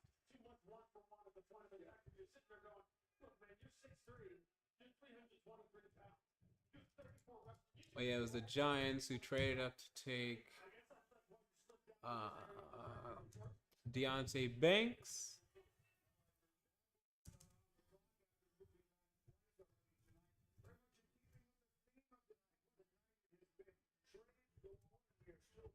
Bills took Dalton Kincaid. Cowboys just took Mozzie Smith. So, okay, so no wide receivers yet also being taken. Tight ends are now starting to go. You have to imagine that Mayer is going to go soon. You have to imagine maybe Darnell Washington. I marked Darnell Washington to go to what is this? Jax. And I marked Darnell Washington to go to the Bengals at 28. So that is something that is still definitely on the table, something that I would definitely still continue to look out for.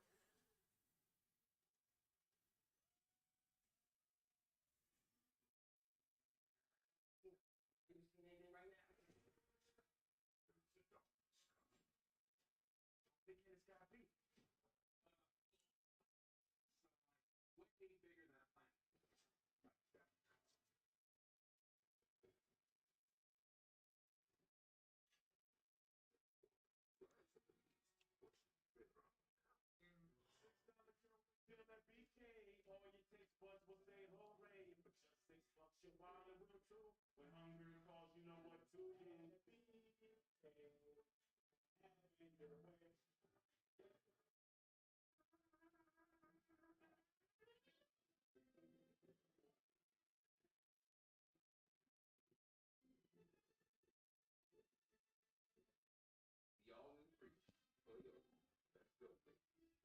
Maybe analyzing a big bank's data, no big deal.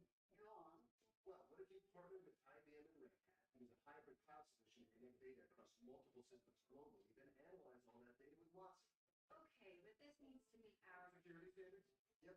compliance standards. Mm-hmm. So they get the inside thinking Yep. in real time Check. to make quick decisions. Check. And check. That's the hybrid cloud solution IBM and Global Bank created. What will you create? IBM. Let's create. Perfectly poached egg, English butter, shredded meat, roasted peppers, creamy hollandaise, new X benefits, and 4 delicious flavors. Food from Isle. Download the app and earn free food with every order. And hit the road, we're gonna beat the traffic.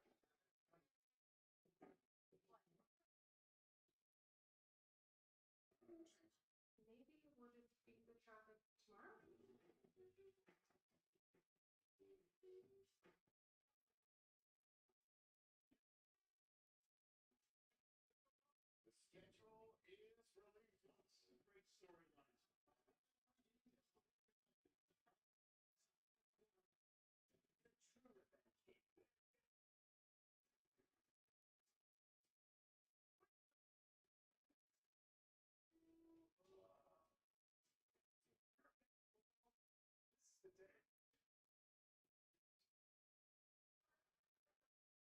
Back in Kansas City, a timeout for a draft moment delivered by Peter Skoronski. In this case, a story of them. That was the moment when Bryce Young heard his name called as the first pick in the draft, and then being CJ Stroud, and then so many others that have come behind it. Special moments here all night long in Kansas City, enthusiasm all over the country.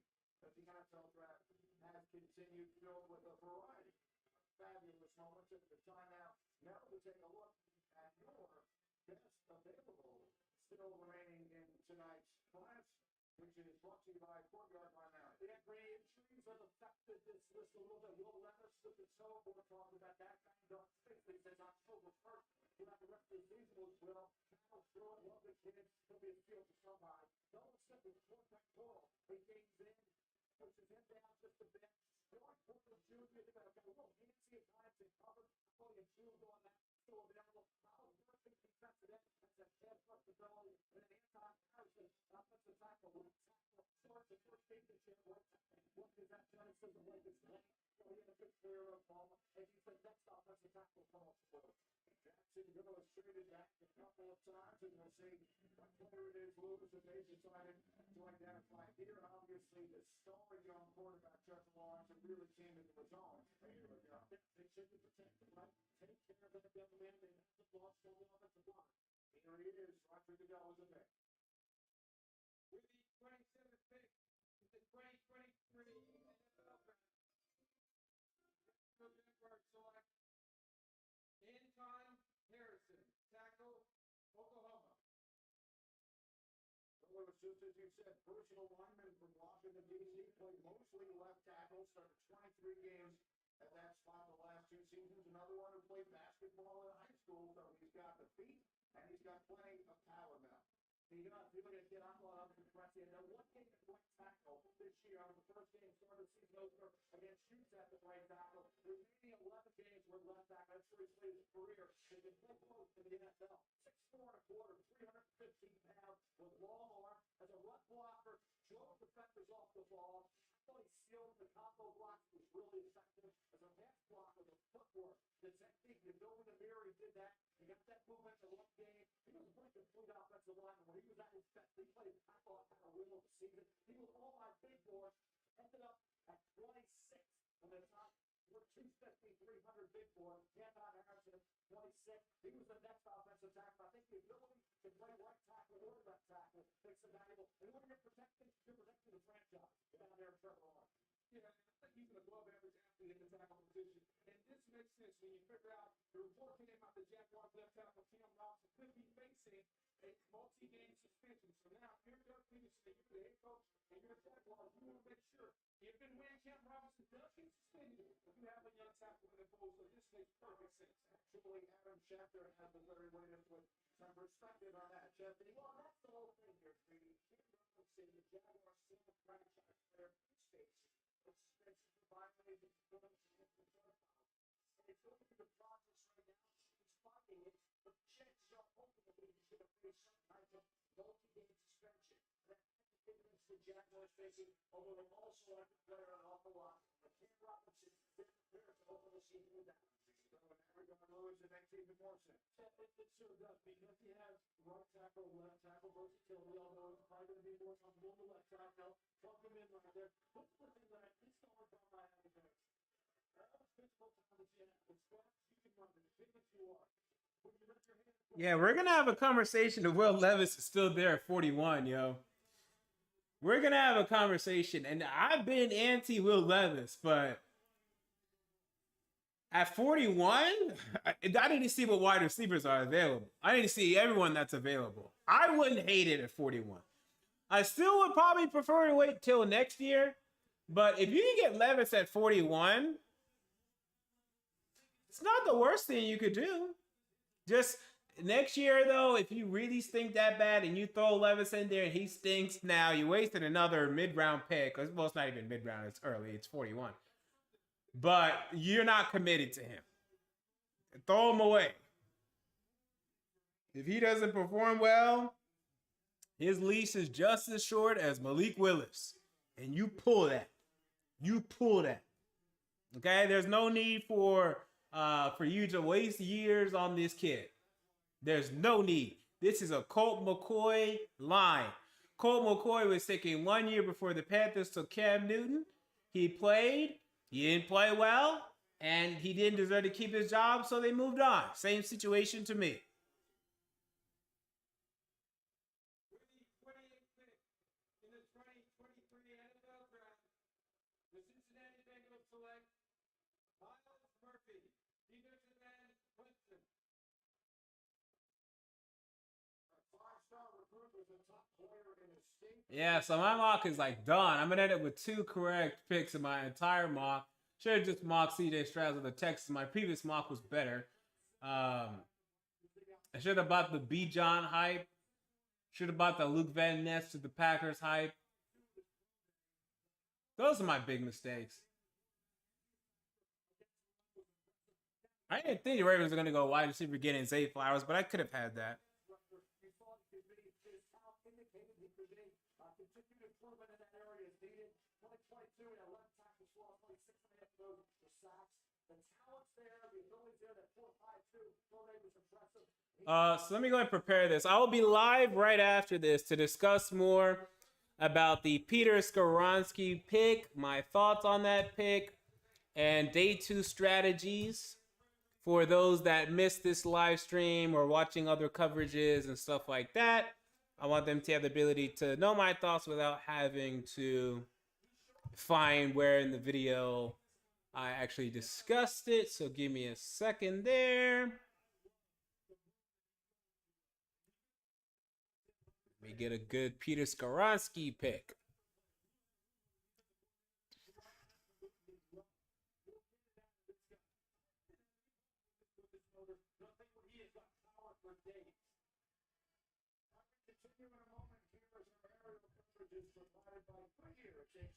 All right, save that.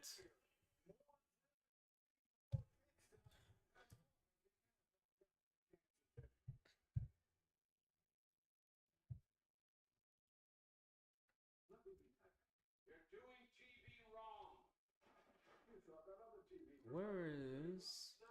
There it is. Oh, they cancel. Oh, let me also save this as what I should save it as. That's probably a good idea. Is this the best picture I can find of him? Probably. Skoronski. Peter. Hey, Peter. Hey, Peter. Is that going to be my Peter Skoronski chant? Hey, Peter.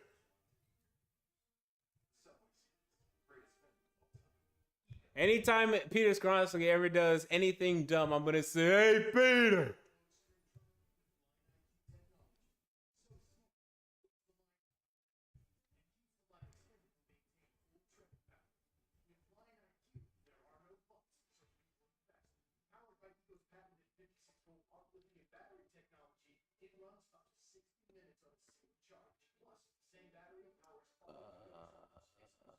Can I remove him?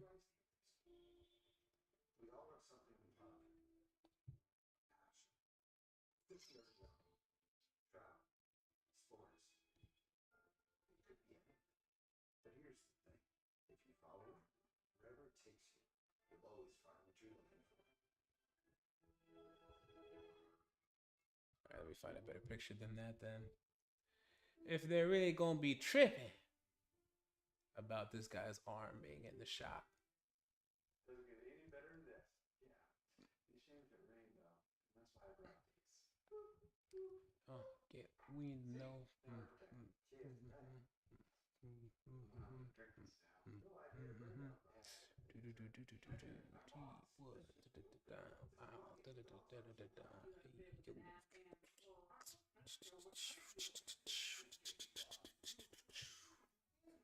All right, importing, uploading, generating, download in HD.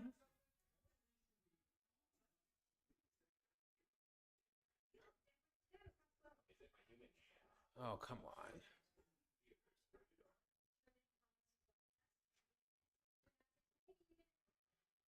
Wow, this is taking forever.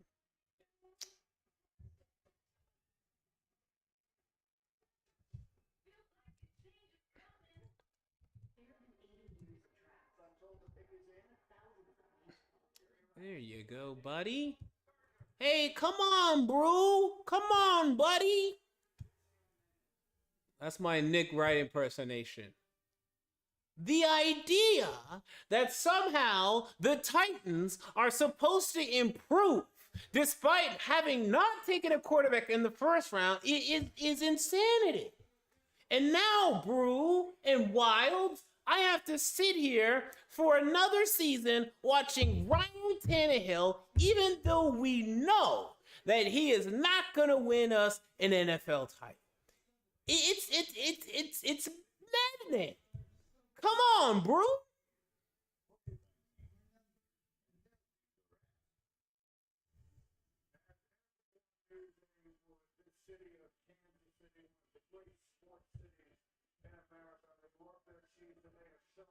Why does everyone have to have a live stream these days? I miss the good old days when I started doing this in 2016 and 17, and there are only so many channels.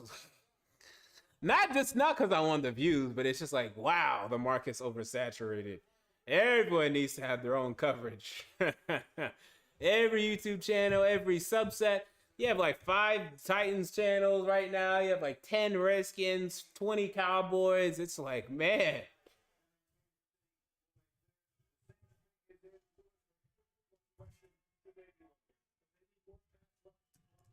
Let's see what, number 11? Number 11 pick. Ba-da-da.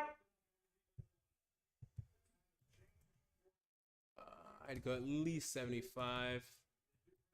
Yeah, there we go. Got it.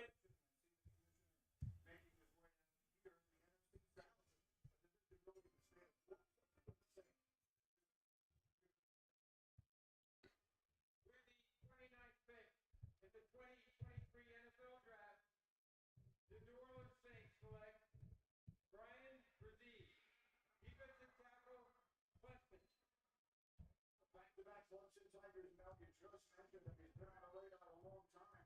Some services ranked him the #1 high school player in the country coming out of Damascus. Now, yeah, Damascus High School, he was rated anywhere between 1 and 3 grades. He liked the basketball game. But he came in at 2020 with Miles Murphy and Trent Simpson, the linebacker.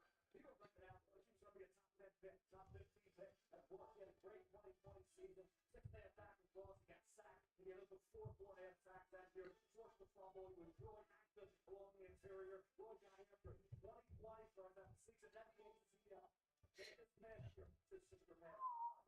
He has kidney. I mean, and that's rejuvenated in combine, right? 4.93. He's up at 6'5", 300 pounds. He goes like Brown was back like champion in 2021.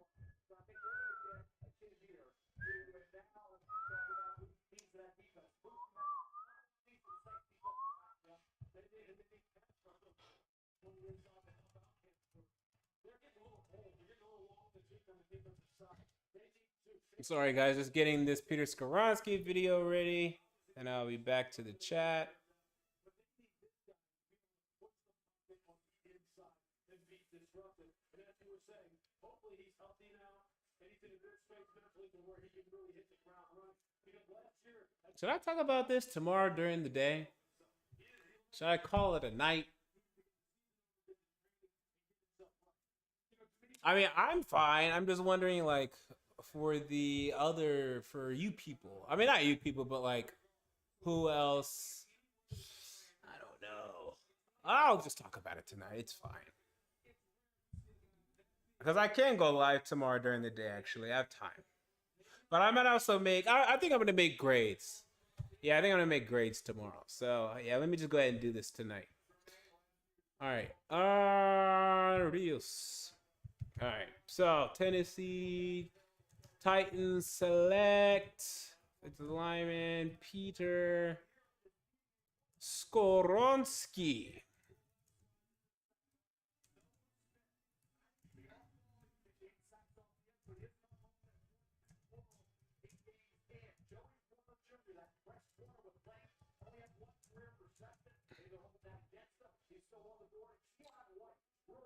Player in Georgia Tech, I thought this past year. Then Michael Mayer, talked about him at tight end. Well, he could be a Dallas Cowboy. He was not Dallas Cowboys instead, went for defensive tackle.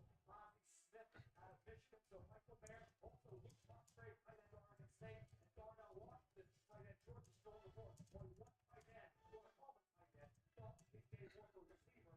Out of Utah goes to the first round. And all the other tight ends still on the board. And of course, we were looking there at the pictures of Will Levis. And it's still like every now and again we have one of the lives where there was a player who came to expect to hear call much earlier, and in the case of Levis, at this moment, it appears he will have to wait until tomorrow, although there's still the possibility we would assume of a trade. Certainly the Eagles and the Chiefs are not going to take a quarterback. Yeah, I think he was always going to be the fourth quarterback. And I think the teams looked at him and said, okay, the last couple of years, the turnovers, the inconsistent play.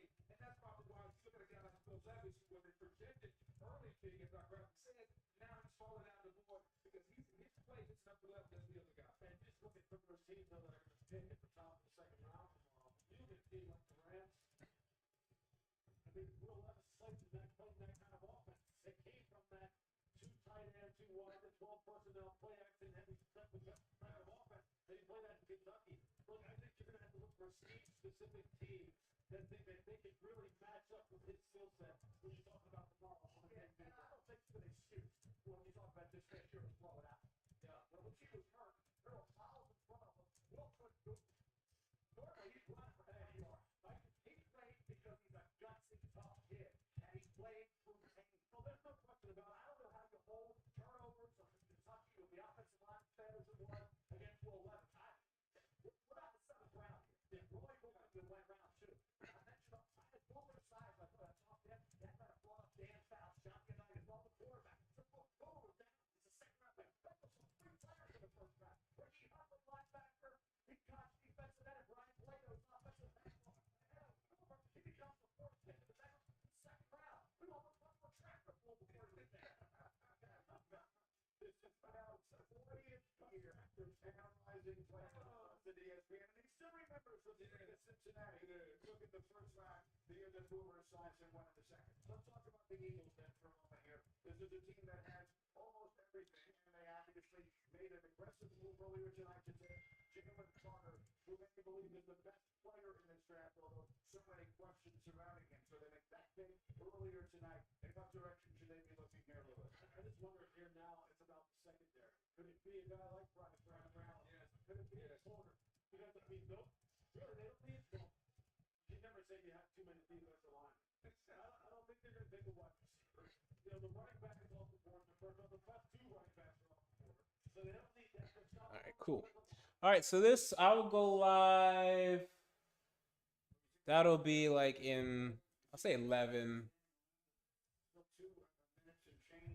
Yeah, so I'm going to have first round grades tomorrow. So if you want more of my thoughts on the first round and stuff from the first round, stay tuned for that. I'll go live at 11:05. It's this should be done 11:05. Hell, let me just say 11 because that's going to be close enough.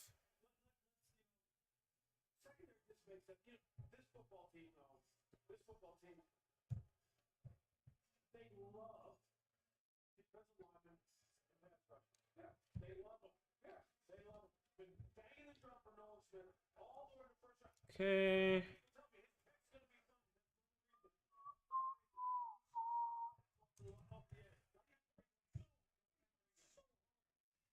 And he gets about tabletop height coming around the corner.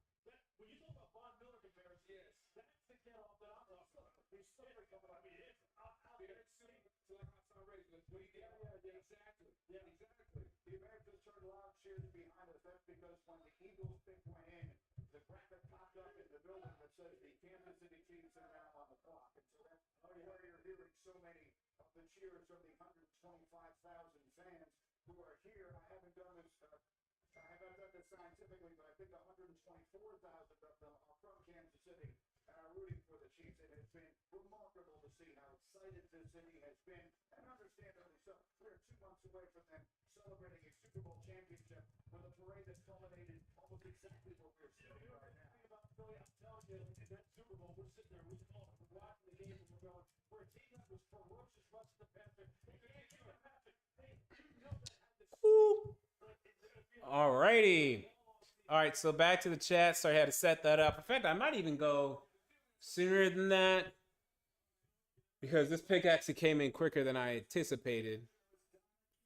Oh wow, why did it set up like that? That's good to know.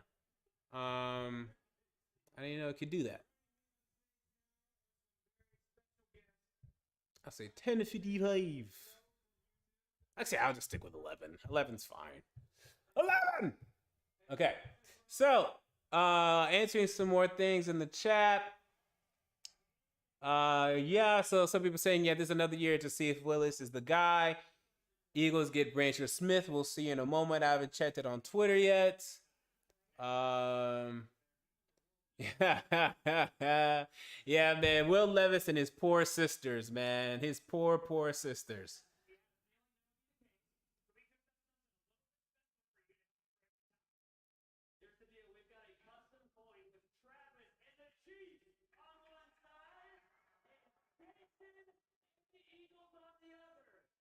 boys are playing at the same time.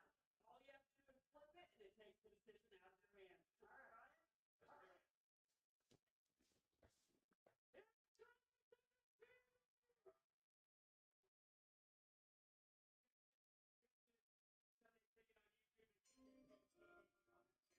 So the Eagles got Nolan Smith. Good for the Eagles. Wow. Nolan Smith goes here at 30 to the Eagles.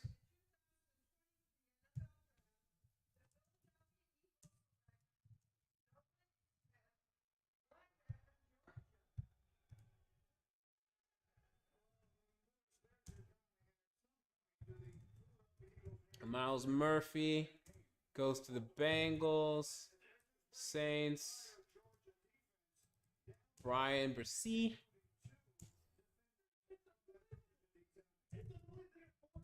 And then Eagles, Nolan Smith. I can't believe they got Nolan Smith and, wow, they're just building up on Georgia. Yeah, all these Georgia players for the Philadelphia Eagles. And I don't know how Jalen Hurts, well, he doesn't really care. He left Alabama for all that, so I guess he really doesn't care. Did Tua beat Clemson, right? I can't remember that national title. It wasn't Georgia. I'm pretty sure it was Clemson. Yeah, it should have been. Should have been Trevor Lawrence.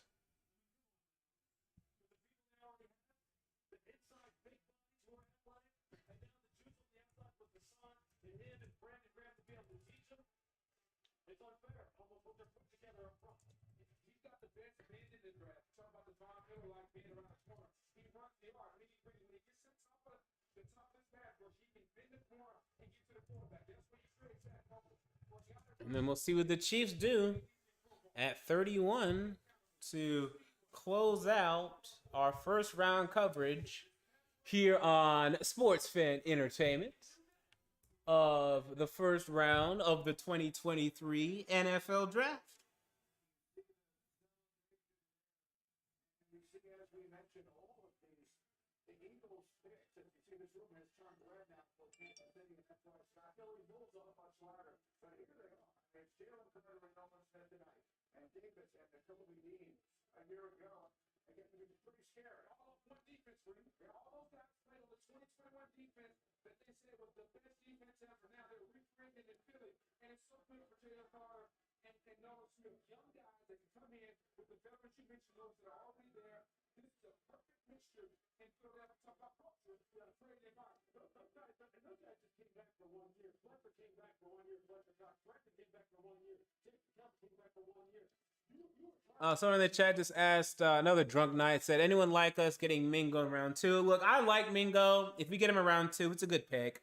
I'm just saying, he's still a project. He didn't produce much for Ole Miss. He had like 850 yards last year. He's not going to have more than that with us next year. So he's still like he's still figuring himself out as a player. But his physical profile is great. And that might be where we go. I mean, luckily we didn't have any more wide receivers taken. So, I mean, Hyatt, Downs, and Mingo all on the table, in my opinion. They're in the second round. Maybe even Cedric Tillman if we're that confident in him.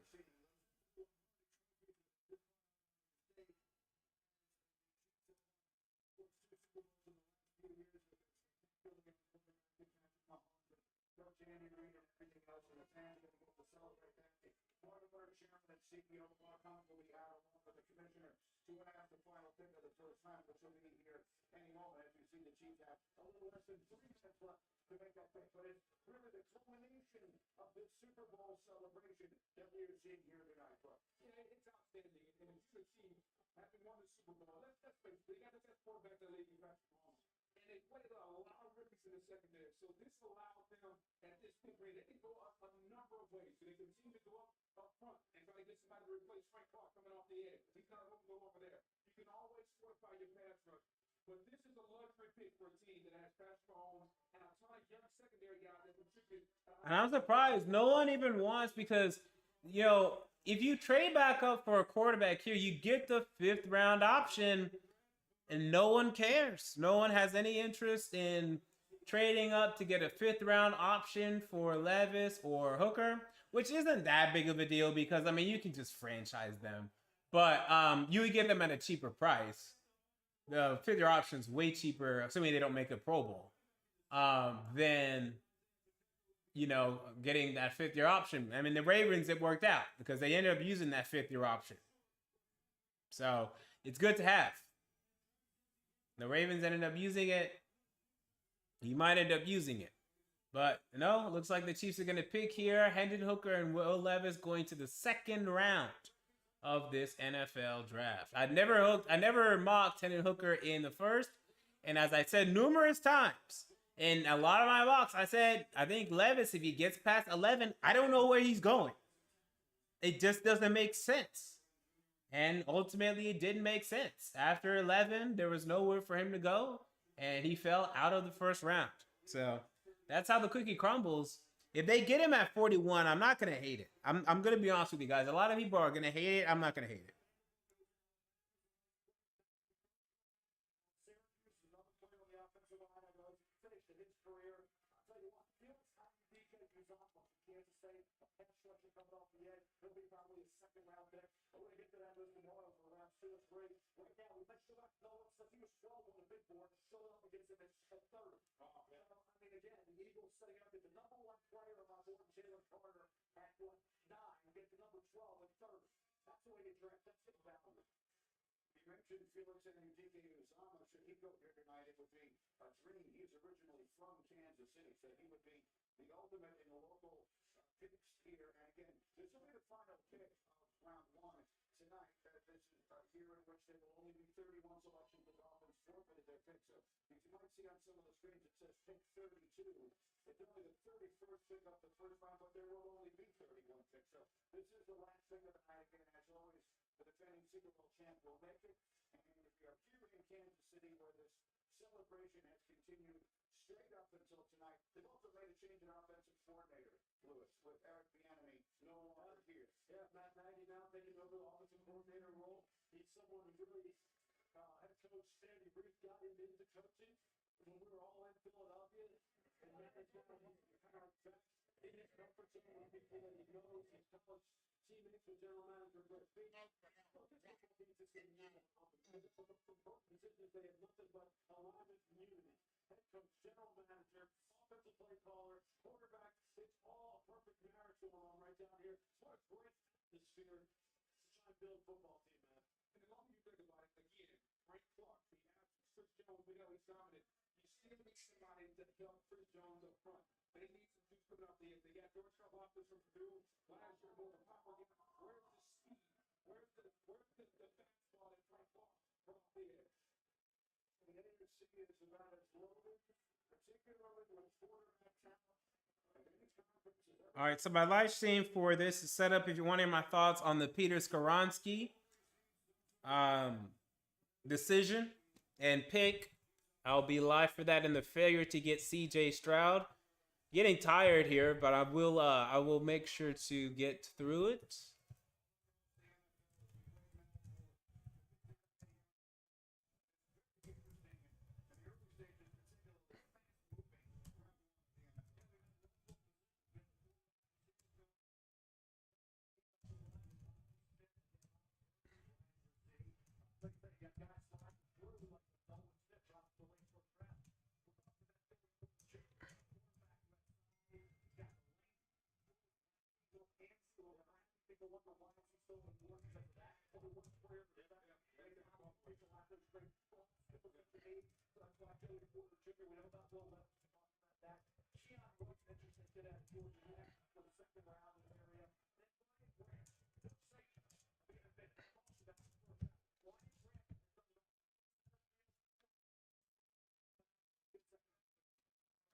We are ready now as we will announce the final pick in the 1st round of this year's NFL draft, and they will do so with an announcement in the house here in Kansas City right now.